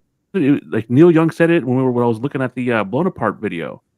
Is it better to go out in a fucking blaze, or is it better, or better to die with it? How the fuck? I don't remember how the fucking quote went, but it basically is it better to have a long career or go out in a fucking flash? Well, Dan, and we've talked about it before, and Universal put out there, are the matches too long? For the right matches, no, they're not too long. And I'm going to tell you this right now. We watched Cody Rhodes and John Cena had a 45-minute match, okay? Low risk match. These guys in AEW like taking the high risks and stuff like that. And Tony Khan loves the fact that they'll take the high risks and stuff like that. You can have a low risk match and have something happen. But the percentage of having something happen in a low risk match, just doing a lot of small spot fests, is a lot better than all these high spot fests to where we've talked before. It just seems like the AEW guys don't know how to sell a match with low risk spots. I do see a lot of barbed wire, nails, and fucking plastic bags around people's faces. Oh no, listen. Hold on, son. They all got hurt using the gummy bears. I loved that. That was such a good spot. Go ahead, son. That was a great spot. No, they do matches with no barbed wire and stuff like that too, and they do them well. Yeah. I mean, like the same night at Forbidden Door, it was the match with Hangman and MJF, and that didn't, there was no fuckery in that match. It was just a title match. I guess the other than a referee being so dumb. Well, yeah, but come on, WWE does it every week. No. WWE. A referee that goes down for a 3 count when he's watching when he watches the wrestler put his foot on the rope and change. Oh yeah, that's slow. Yeah, he did that slow. Yeah, that was a little weird. That was a little. I didn't love that. But look, if you're a bad referee, you're basically Osama bin Laden of him. So just understand that. He gets very upset about the referees. No, that's fine. I agree with you. It was a weird spot. You had guys sell for freaking gummy bear. I was fantastic. That match was beautiful. They came out to fucking mbop. And I'm surprised. Fucking what's his name? I can't think of his name. The guy with the skull face paint, Darby Allin. I'm surprised Darby Allin hasn't gotten injured yet. How is everybody else the ones that are injured and he's fucking? He might be. He just might be a little on the sauce to where he don't know he's injured. It's possible because he was straight edge. Oh, okay, that is true. He is straight edge. For the shit that he does, he's straight edge. Okay. If he's straight edge, I'm a raging alcoholic. We need to get you some help then. Okay, and Universal, yes, it was a specialty match, but again, like that. As I've gotten older, don't get me wrong, I was in the era of ECW. I love those matches. I was all about the realism of it. Fucking watching Raven getting clobbered by Tommy Dreamer while being handcuffed without able to protect himself. You watch any Sabu match, God, look what happened to Sabu towards the end of his career. How many times did his mouth go through tables? What I'm saying is there's something to be said that I truly enjoy looking at an old Magnum TA match again with him against Tully Blanchard, Dusty against fucking Ric Flair, Harley Race against anybody. Fuck that. Harley Race beat the shit out of people in that ring. I don't care. What happened to Gerard? Oh, he dipped. Did he dip? Yeah, he's not there. Oh, I'll have to come back. But Okay. Harley Race against anybody. I was all over that shit. I love I didn't like him in the beginning, but I love the Midnight Express going back and watching them. I loved when the Horsemen would take on the Rock and Roll Express and look at fucking Ricky Morton. Like he would reach out to the crowd and be like, "Help me!" And they wanted to jump the fucking that. There was so much fucking passion, and I get it. Kayfabe was still alive and well back then, but I'm of the proponent and the argument that have we gotten to a point that these guys are going to push wrestling to a place where someone's going to have to fucking die for us to believe it's real. One company, yes. Hold on. Go ahead, son. Oh, I think I don't think it's that. I like that's some of the reason why I like AEW is because they are, there's a time and place for blood, for all that stuff. And there's a time and place to not have it. WWE obviously leans in the other direction, and they, like to keep things clean for the most part. AEW dips their toes in that a lot more, and it's a different flavor. They literally have a match called Blood and Guts, but it's fantastic. If you want to watch that stuff, it's awesome. It's great, and it's a different speed, and their matches are a bit longer. They build for a lot longer, but I think the payoff you get is a little bit better. It's two completely different flavors. I don't think that these things are happening because of these stipulation matches, these crazy things they're doing. And I don't think there are insane people like Darby Allin that want to do this stuff and want to, the man includes jump off a ladder. The man, thumbtacks to his face. He's nuts. He wants to do that stuff. If he wants to do it and people want to see it, I don't see any problem with it. I don't think they're putting anybody's lives in danger. Well, let me put it like this, and like Dan knows this story. I was in the building the night of the mass transit incident. I was in the building. I watched it. Okay. The mass transit incident, yeah. Do you know what that is? Does he know what that is? Do you know what the mass transit incident was? Is that New Jack? Yes. Yeah, with box cutter. Well, I'm sorry. I was surgical scalpel. A surgical scalpel. So I was in the building for that. And when I watch sometimes, and I go back and I look at that and I say, Universal, hold that thought, because I would absolutely love to talk about that. Did the person, was that more a New Jack, or was it the idiot who said he knew what he was doing? Well, a lot of times to me in AEW, when I'm watching and I see these guys get injured, the wrestler knows what he's doing. The idiot in the back who tells him to take it to a different level. Is he telling him that, or are they saying, yeah, we're going to do that? That's the question. Put it this way, Mick Foley fell through a damn cage, and what did Vince McMahon say to him after that match? I love you. Don't ever frickin' do it again. Yeah, but then a couple months later, one of the greatest moments of all time. Yeah. Again, but hold on. But then again, in a couple months, he was Cactus Jack, and yes, it was set to do it, but he fell through a cage just like that again. At WrestleMania with Edge, he was set on fucking fire where Edge's eyebrows got burned off. You can't look. All I'm only saying to you is the guy behind the scenes. He's just as responsible for some of these guys getting injured as the guy who's getting injured. And let's all go back to once again. You do all these risky moves and stuff like that once every 8 weeks, once every 6 weeks, whatever it is. You don't do it every day. It's not like when I was growing up, not when you grew up. You don't have these guys doing this every day. So their bodies ain't used to it. That's why the injuries are getting more severe. Nobody's ever going to get used to falling off a fucking ladder. No one's ever going to get used to falling. Oh, wait a minute. Hold on. Listen.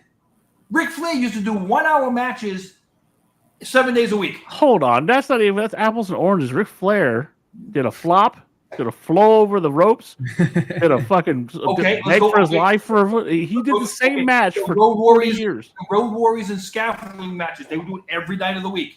I'm saying to you is, people used to do more severe matches every night of the week and got less injured. Now, they might have been doped up and not known as they were injured and stuff like that. I get it. But I'm saying is the severity of their injuries back then compared to what they are now. So I'm going to say this. I was a big fan of Lucha Underground, and Universal brought up, my wife brought up a match that will live with me forever. It was that good of a match. It was Ian Hodgkinson, better known by his ring name as Vampiro, against Pentagon Jr. Yes, it's the Penta we know now, but this is before he had the stardom. This match probably made his career. And what they did is they told a story in that match. It was bloody. It was gruesome. There were light tubes. There were chairs. There was a fucking flaming table. But it was saved, and it was done properly. I'm not saying that there's no risk involved in that, and there's something to be said about beauty in the barbarism. I get that. Like, my only issue with AEW is you don't need barbarism every fucking week. And I think that you can push it to a level that it goes too far. Now, son, I'm going to ask you directly. Hangman Page, Swerve Strickland. I get it. I got the whole thing. I love that story. You were around my son. You put my son in danger. I burned your fucking childhood house down. My wife, to this day, we have this conversation. I said, was he justified in burning down, in storyline, his childhood home? He goes, he was there with his infant child? Oh, fuck yeah. Burn that motherfucker to the ground. And he was a heel, right? He was a heel. Now, does it go so far that, yes, this is a fucking story? This is not real? Do you legitimately get to put a syringe through someone's fucking cheek? That might be pushing it for me. I'm sorry. Maybe I'm just a big baby. But you put a syringe through someone's cheek? It's a little too far for me. I think this is what it ultimately comes down to. Okay. It's a free market. You get to pick your own poison. You know, some people like that. I like it. I do like it. I like it. I'm a sicko. I'm a sick fuck. Okay. I like it. It's good shit. I like it. It's fun. It's crazy. And I think you don't have to watch it, you know, but I do think that is the kind of, I don't think it's the crowd they've cultivated. I don't want to say that because I don't think you just watch AEW to see this like extra crazy stuff. What you just said, put Leland's comment up. Taz said it right off the air last week to Tony Khan. Essentially, AEW's ECW with a lot more money. It is to a certain extent. Yes. And listen, that was what I started watching with wrestling in the first place. I started watching ECW and I loved it. And AEW has there's like a wing of AEW that's like ECW. There's like a wing of it that's like that. But it's not the whole product. Another wing is a lot like New Japan. And there's like a very small wing that's kind of like WWE. But it's not, I don't know. It's a cornucopia. I will give it that. It's a cornucopia of different stuff. It is. I'm kind of glad Moxley is no longer the champion because I don't need to see fucking Bryan Danielson wrapped up in a fucking plastic bag. I don't need to see that. I'm sorry. Now, don't get me wrong.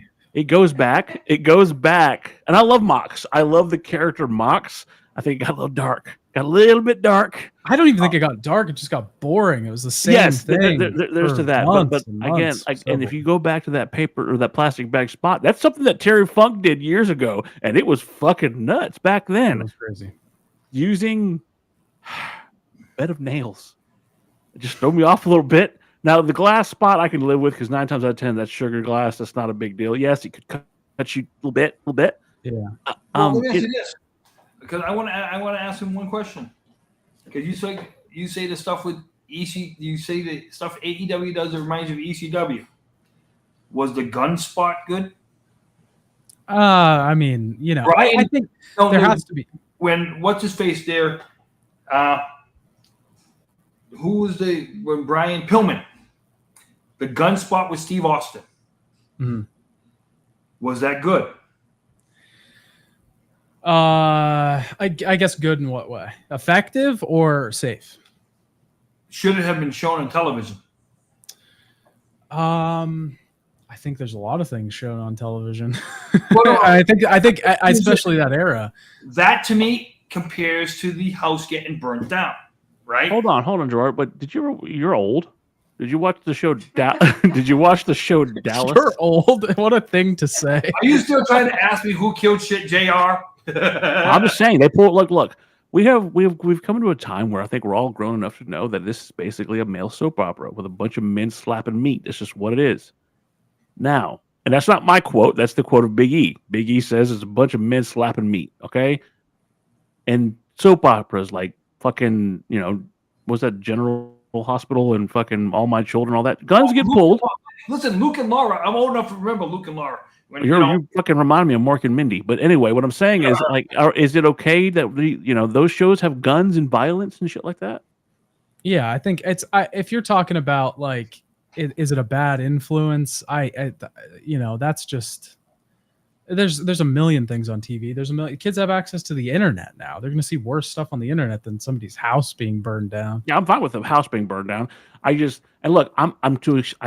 the Sabu versus Abyss matches in TNA, the Barbed Wire Massacre matches, because there was something to be said about that. They had a wonderful story build up to it. If guys weren't getting injured, let me ask you this: if guys weren't getting injured, is there any problem with what's going on there? I think if people were getting injured in these matches, like if Moxley hit the bed of nails and he had like some serious problem because of it, then that's an issue. I don't think. Know what? Y'all may have made me change my thought process. Fuck both of you for working together on this. I don't know how y'all got together before y'all ever met. Fuck both of you. The mind melded. Yeah, I think there's something to be said that they're not really getting injured in these matches. They're getting injured by wear and tear. Hell, I love Kenny Omega. No one could have foreseen him getting diverticulitis. They're for somebody, right? Like somebody out there enjoyed the Axel versus Ian Rotten bed of glass on their fist match back in the day, or them going at each other with fucking spiked baseball bats. Somebody out there enjoyed that. I didn't, not for me, but there is somebody out there who enjoys that. So I can't. I wish that these guys were more careful. And I get it, man. I get wanting to put on the best match, but is it worth putting your body and cutting a career that could be doing it more often, like with house show circuits? Do you think we'd be seeing the injuries? Dude, I don't think they should be doing these specialty matches at house shows. That's just, fuck that. That would be insane. What I'm saying is, if they could hone their craft more than what they do nowadays, okay? They don't have the house show circuit anymore. They only work once a week now.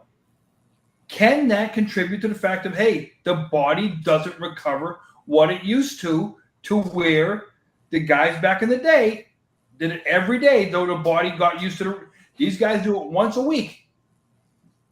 And Leland makes a point, and I like that. I do like that a hardcore match like that blows off a feud. I love that. I love the idea that it gets the final. If it's the final blow off, yes. Mm. But I feel like AEW does it more than just the final every other week. Well, they do, yeah. They do blow offs every other week. Yes, ECW was every week, but they had the crucifixion match. It wasn't a crucifixion. Raven just crucified the Sandman and upset Kurt Angle. It wasn't a big deal. Well, look, if he would have put out a giant fucking Star of David, would you have been okay with that? Okay, now don't go there. But look at it, put a cross up there with him with a fucking barbed wire fucking head of thorns. I will say there is a middle ground. I think WWE does it too little. Maybe AEW does it a little too much. And oh my God, we have found common ground. Yes, but I think there's probably a middle ground. I think WWE could do it more, and I don't see people saying that a lot. But I think WWE is a little too. I don't think that's something they're ever going to change, though. How do you feel about blading? They like that. It's just fine. Just whatever. If you want to do it, just do it. If you want to do it, like you're. How do you feel about a Hep C?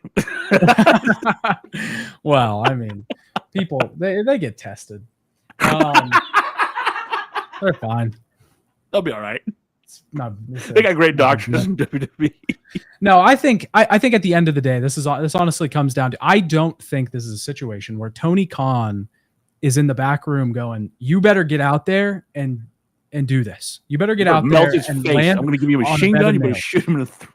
Everybody knows Moxley is a freak. Everybody knows Darby Allin's a freak. They want to do this stuff. I guarantee you this is unless something comes out later that proves me wrong and Tony Khan is like running this thing with an iron thumb. But I mean, everything we've seen in the past proves that's not how this is, that Tony Khan gives them possibly too much. We will. We're going to get to Jake Hager. Sorry. The Tony Khan gives too much. Right now. So, yeah, that's actually really a perfect segue. But I do want to say this about Tony Khan before we get there. I'm kind of tired of hugging everybody all the fucking time. It's like, I find it's weird to me. We're gonna have a wonderful show. We're gonna have a wonderful show. We're gonna have Taz, you're the best guy in the world. The only reason I watch wrestling is I went over to the ECW arena. I got to hug you, and then I got to tell you. And then I knew one day he's a weirdo. I'm not gonna defend him at all because he's a little weirdo. Speaking of a little weirdo, Jake Hager was on. What was it? What was the fucking show? Chris Van Vliet or something. Yeah, he was Chris Van Vliet. Vliet. And he said some very controversial things. Wife, I'm gonna have you come in and. Okay, she's gonna copy and paste in the chat and give us some of the cliff notes of what Mr. Hager said, especially about his hat. He was very upset because he likes this hat, and Tony Khan was having none of this. Who's gonna read it? Oh, Gerard, because I'm gonna hear all the ers. Okay, there we go. I'm very jaded from my exit at AEW. Like, I'm very proud of the stuff I did there, but at the same time, I find myself questioning right now. I wish I would have just stayed in MMA at some point. You gotta put up another one so I can read it. I gotta read it in the style of Jack Swagger. Are you gonna fucking make fun of it? He could kick your ass, you know that, right? I wined and dined with kings and queens. Really? Now you gonna slip? You want to slip in the dusty, baby? You know what? My favorite one was the Cornette one where he goes, they would see me at the airport and they'd be like, "Dusty, baby, you got to go to the hospital. You know, I know what Ole did to you was terrible. You got to go to the hospital, baby. You got to go to the hospital. I would never give him the satisfaction. Never would I give Ole the satisfaction. It's on forever. This feud will last forever." Well, here you go. The negotiation process was very one way. And I could tell that, well, anyways, I always find a way to say this every day. So I think everyone should say, too. Hold on. You went up too much. Fuck Tony Khan. I could tell that. I could tell that he didn't want me there. He offered me like a year and a half. I was like, bro, I just did Stadium Stampede twice. Don't act like Stadium Stampede didn't put AEW on the map. I was in the debut episode of Dynamite. I was the big spoiler. And if you offer me 18 months after all that, now, I look at it like this. At one point, Jack Swagger was a world champion. He was very over with the people. Yeah, and then he got fucking high and decided to go up there and didn't get. Yeah. He goes to AEW and never came close to being what he was in WWE. Never came close. Okay. But that was also during the COVID era. But I'm just saying is the fact of when it comes to a guy like him, and you have people turn around and say, it's not all true.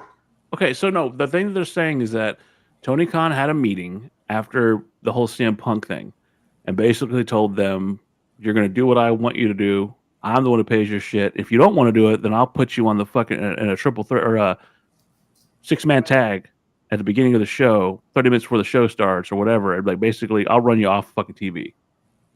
And basically, Tony was being a dictator, and his feelings were hurt over CM Punk and all this other shit. And he said some guys that didn't show up were FTR. Now, don't get me wrong, Dax and Cash eventually came back and said, "No, that's not true." And not all true. Not all true. Not all that's true. And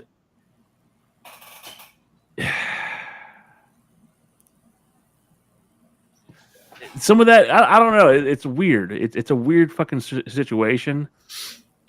it's crazy enough that part of me wants to believe it's true that yes, that Tony Khan became a little Napoleon and got upset, his feelings hurt that Punk left. But in the same breath, it's fucking Jake Hager, man. Maybe he overcorrected because everybody was upset at him for not doing anything during the whole CM Punk Very thing. much, So yeah. he was like, listen, I'm going to go the other way. Now maybe he'll find a middle ground somewhere. Well, listen, if we see him show up at the Rumble, because with his hat. There's another talk about Le Champion showing up at the Rumble too, all that good stuff. Here's my thing for you. Are we starting to see too much come out from the backstage of AEW to where this is the kind of stuff we were seeing with Vince, to where it's like, okay. I'd like to welcome Jacob back to the show after being off work. The shit that we all heard about going What on. is up? There we go. Are we now into that shit with Tony Khan? I think that the Tony Khan. Hold on. Oh. I'd like to think that the Tony Khan he's talking about is gone because, again, this is during the whole Punk issue. I will argue AEW's put on a better program. Just turn the camera. There you go. I would argue that Tony Khan and AEW has put on a better program than then. I'm not happy with the company as it is right now. I don't know. Jacob, what do you think? What are we talking about? We're talking about Jake Hager. cocaine. We're talking about Cocaine Con. Yes. Yeah, about that. Yeah. So the whole Jake Hager thing, like in a nutshell, it's I don't want to defend Tony Khan because this is going to be rare right now, but I don't believe Jake Hager. I don't believe that Tony Khan, got up and puffed his chest out and fucking told, "Oh, you got to work a sick." I don't believe that.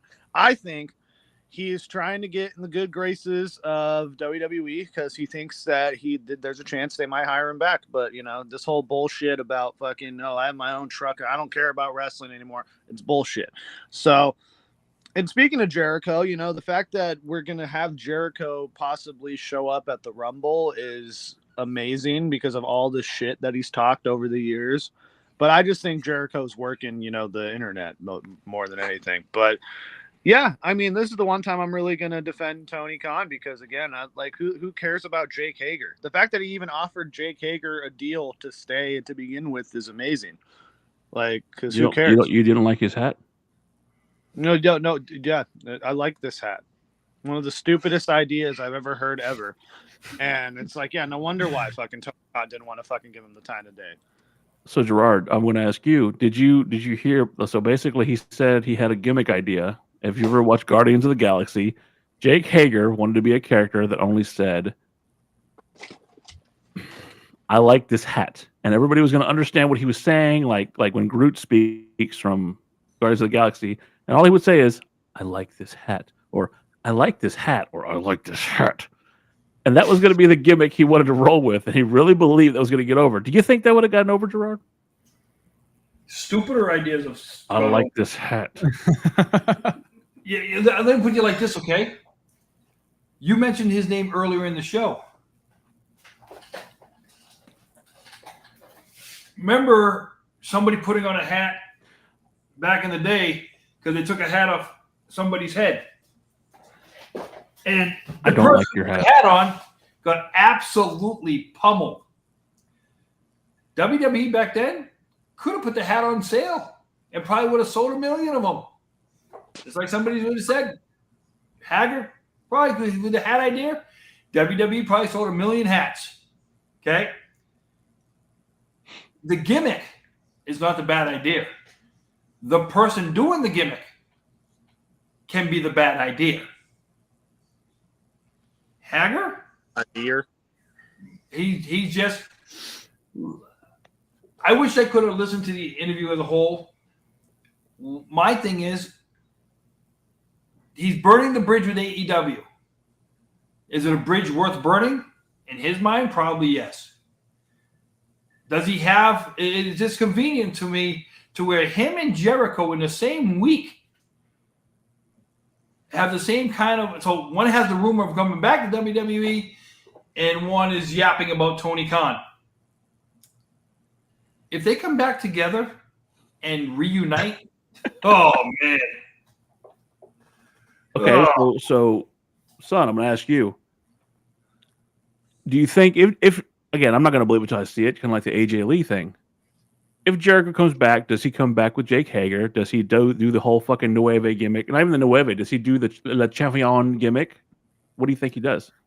You just made the list. I have no idea, honestly, but I think he needs to come back. I think he should come back. I don't know what gimmick he's going to be doing, but probably some stupid shit he just made up.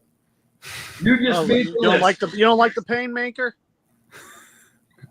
You don't like the Wizard? Like what other fucking the butcher, the baker, the candle maker, whatever. The learning tree. I don't know. He'll do something.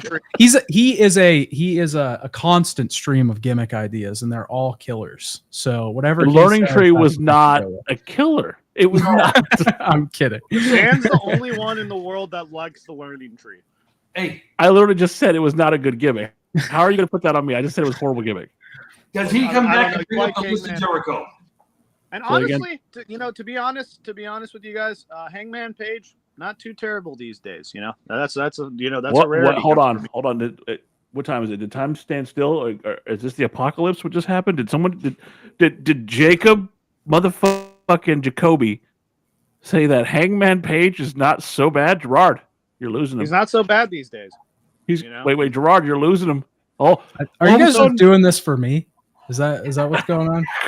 You're just trying to make me happy. Here's the thing, because with Hangman Page, to get to he's been smoking that where we were.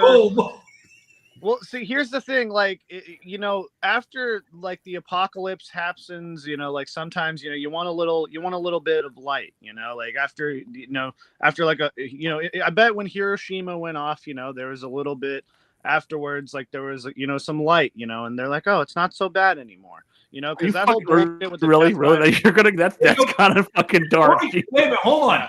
That's like the Death Riders really the Death Rider storyline almost killed this company, and it's a little bit better. The fact that Hangman Page is the silver lining, it's almost like it's okay. It's like you had a shitty meal, and then all right, and then the dessert's okay. It's like it's our fucking Cheesecake Factory and learned that the only thing they were good for making is cheesecake. Yeah, which isn't even made there. It's fucking frozen. Hey, Jacob. But I still think he sucks though. Don't get me wrong. But it's like he's not so bad. Did Tony Khan fly up to Alaska and find you and write you a check? I fucking wish, man. If he was gonna pay Jake Hager for 18 months to do fucking I like this hat, then yeah, pay me, motherfucker.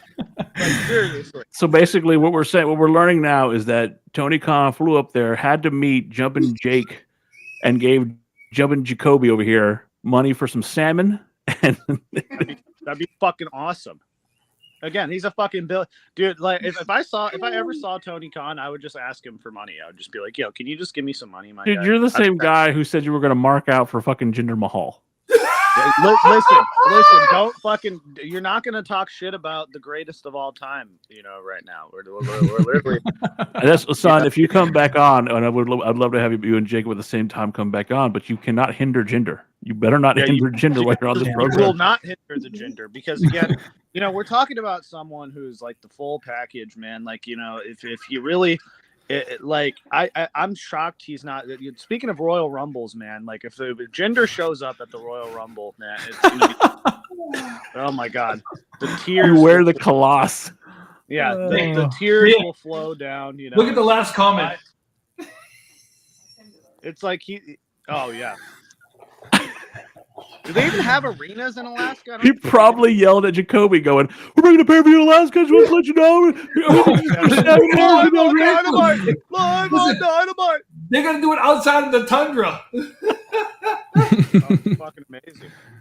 But yeah, no, again, I mean, I can go on about Jinder all day, but it's just God, the fucking the magnitude of the star that he was. It's just it's beautiful. But anyways, so we have about 5 minutes, and I do want to bring up some positive news before we're about to end the show. Raj Jackson, we all know about what happened there. The son of Rampage and how he put Psycho Stu in the hospital. Stu's awake. He's talking.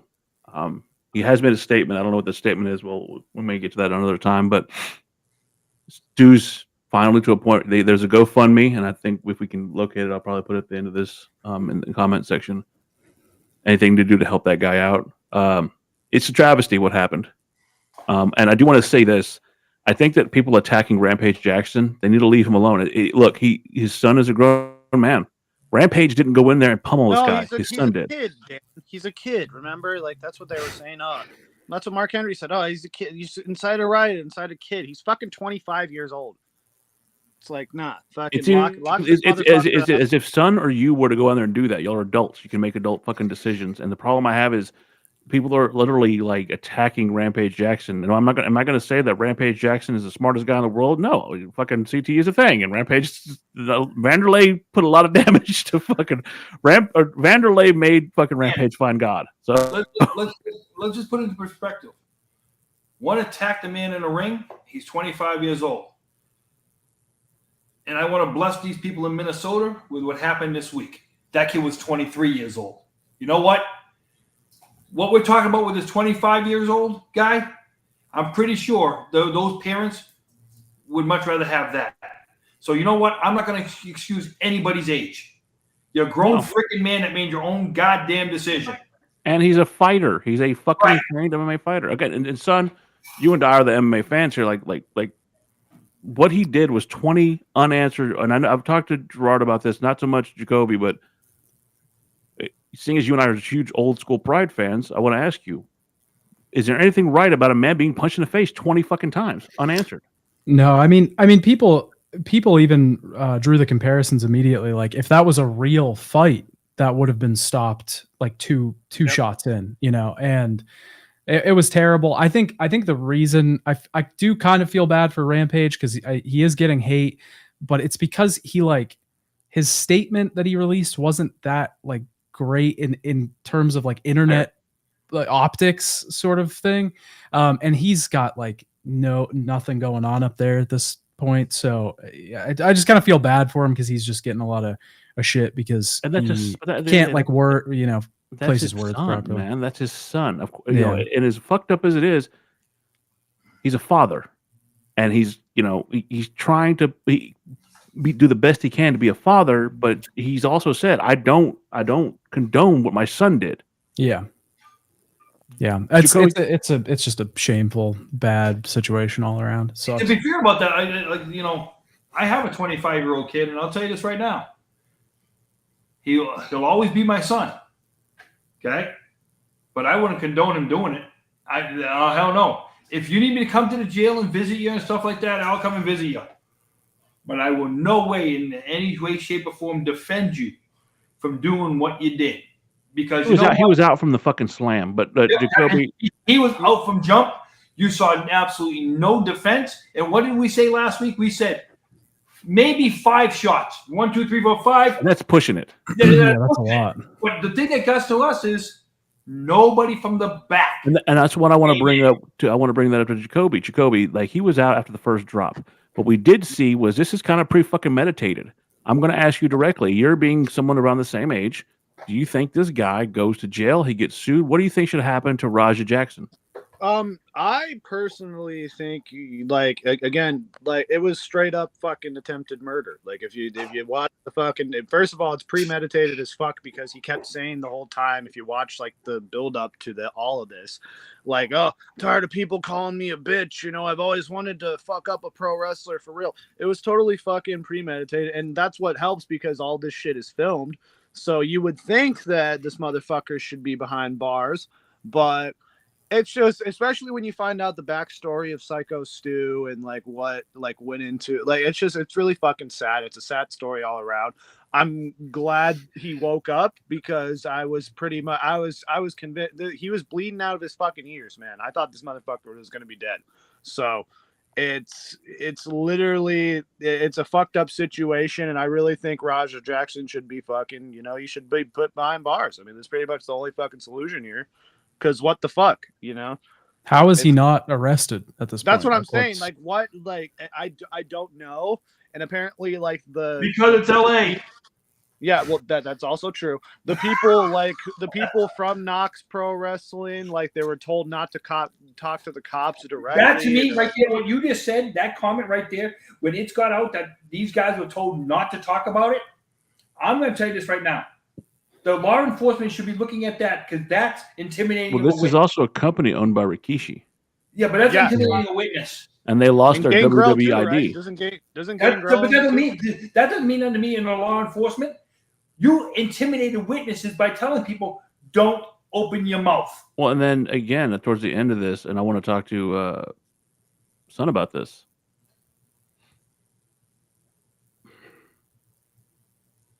Who, the guys that were there did nothing. That he was able to get 20 punches off, Son, 20 punches off without anybody doing anything. Do you think that those guys should be held liable as well? I don't. I mean, I think legally, it's going to be hard to do that. But I mean, it's fucked up. It's ridiculous that nobody. I mean, it goes on forever. It goes on forever when you're watching that clip. Like it just keeps going, and everybody's thinking the same thing. Like, how is nobody stepping in? I don't know. Maybe they thought it was set up and there was like some angle going on or whatever, and they didn't know what was happening in the heat of the moment. But it's insane that it was that long. I think, and I know that hindsight's 20/20, but I've watched enough fights to know when a guy is taking the difference between a guy in a wrestling ring and a guy in an MMA fight. He wasn't even defending himself. He was laying there stiff. After the second shot, you knew there was a fucking problem, and nobody did anything. Now that the being said, yes, on those indie shows, the answer is yes.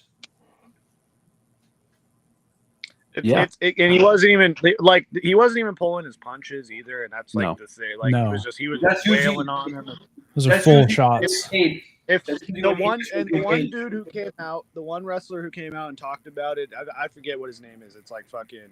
It starts with a D, I think. But he was the one who like broke it. Who was the one who put him in a fucking headlock and broke it up? Like he was the one person that broke it up. And honestly, his back was turned to most of it. He didn't. If you watch the video, if it's the guy in the short tights, his back was turned, so he didn't see that. And then you have another fucking jamoke who jumps on top and pins him. Like what the fuck? Yeah, that's insane. I don't know like what the thought process was with that, especially when he's bleeding out of his fucking mouth and his ears. And like with the ref, I could kind of see because he probably was in shock. He probably wasn't because I guess like if you're in that situation, you don't really expect to see like someone get fucking wailed on like that in normal like in a real life situation, but. I don't know, like Son said, like in UFC, like in MMA, like that would have been stopped after the second punch, and it's unless you're Mazzagatti, but other than that, one last thing I want to finish on that is because this is a WWE ID school, the referee is part of the thing to where he has to acknowledge when a wrestler's knocked the frick out, he's gonna know I gotta step in and do something right away. Is that the reason why they lost it? Because the referee did nothing? Where I'm telling you this right now, I've seen many independent shows where somebody goes down like that, the referee's jumping in. I'm not letting it go on anymore. Because why? It doesn't need to be a WWE ID accredited thing. Now you got to look out for that person in the ring. Well, Gerard, you make a valid point. Gerard, let me ask you, you've reffed a couple, like you've reffed a lot of matches. So let me ask you this: like, if that would, like, what would you do in that situation? I would have jumped on top of. I would have jumped on top of the wrestler on the ground and said, "Not done." I would have blocked it so nobody else could have touched him. I would have been calling the people up because I'm saying to you, I know that guy's an indie wrestler. He has a family and he got a job to go to tomorrow. He's not there because he's there for the paycheck. He's and there. I'm saying is a WWE ID approved thing. That referee to me did absolutely shit. He should never be in another ring again. He has to. Because remember, he's the first line of defense or something like that to where you can look down and see if you can look down and see if a wrestler's knocked out, he's not engaging.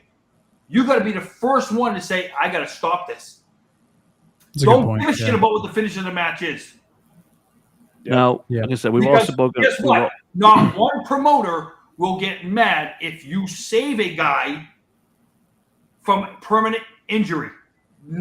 There's nothing that can't be fixed unless that person in the ring he never wakes up from that. If he never wakes up, that can't be fixed. We don't know what kind of damage that did to him. He might not. Again, things He happen. lost fucking like 7 teeth from that. That's, I mean, that like back to the MMA analogy, like there are a lot of fighters that never take that kind of damage, because damage when you're unconscious is infinitely worse than, when you can actually block or You just it's a add on to glancing blow, or it's there's a lot of MMA fighters that never. So take a lot that of those stuff happens, like that CTE concussion stuff. Perfect example. Chuck took that punch. Oh, no, I'm sorry. Vanderlei took that punch. That second punch from a Rampage in their UFC fight. That never the fucking same. Mhm. Was it a fucking receipt for all the knees to the fucking face? Probably. I'm not going to sit here and deny it, but Vanderlei was never the same. That being said, I think we're all, plus he's a veteran with PTSD, but I think we've all come to the same conclusion. I'm not calling Raja an animal like the MMA guru is. I'm not calling him a subhuman, but I'm calling him a stupid kid who made a stupid decision, which will probably affect not only his life, but Stu's life forever. How old did you say he is? 25? 25. Yeah, I mean he's fucked. I'm just hoping that Stu fucking recovers from this, and not even just that he has a normal fucking life, and hopefully, because Mr. Beast fucking put his fucking name in the hat and said he was gonna help him. $10,000. Yeah, that's fucking awesome, and like I just hope They've already raised $200,000. But again, I don't know if Stu has any. Well, he has tried. He should, since he's a veteran, he should have TRICARE. Returns to the ring. If and whenever he ever returns to the ring, man, he's gonna be he's over. He's gonna be over like Rover immediately. That being said, this was son. I'd like to thank you for coming on. I very much appreciate it. You're welcome anytime. Thanks for having me. Your knowledge was fucking impeccable. I'm glad that you're not just a gamer I was guy. listening, dude. I was listening to the show a bit, man. Like I haven't heard of you before this, but man, you're fucking damn. I was impressed. We had him on the Dorks podcast because again, he's amazing with and we'll post Son's channel as far as like it's already in the description. Look at her go. He just finished off his Resident Evil retrospective. Amazing fucking content creator. You definitely watch. Plus, he also fucking got me on into Napoleon. I'm subbing, my guy. I'm subbing. Thank you. I appreciate it. Thanks for having me on again, by the way. It was fun. So he also got me into Napoleon Blown Apart, which I made my wife watch the whole fucking The Pride Never Die fucking documentary. Amazing. Napoleon Blown Apart. Also a great fucking channel. But check him out. Thank you for coming on, son. For Gerard and Jacoby, we are the Marks, and we will see y'all next week. Thank y'all. All of you Marks have been listening to the Marks Podcast on YouTube.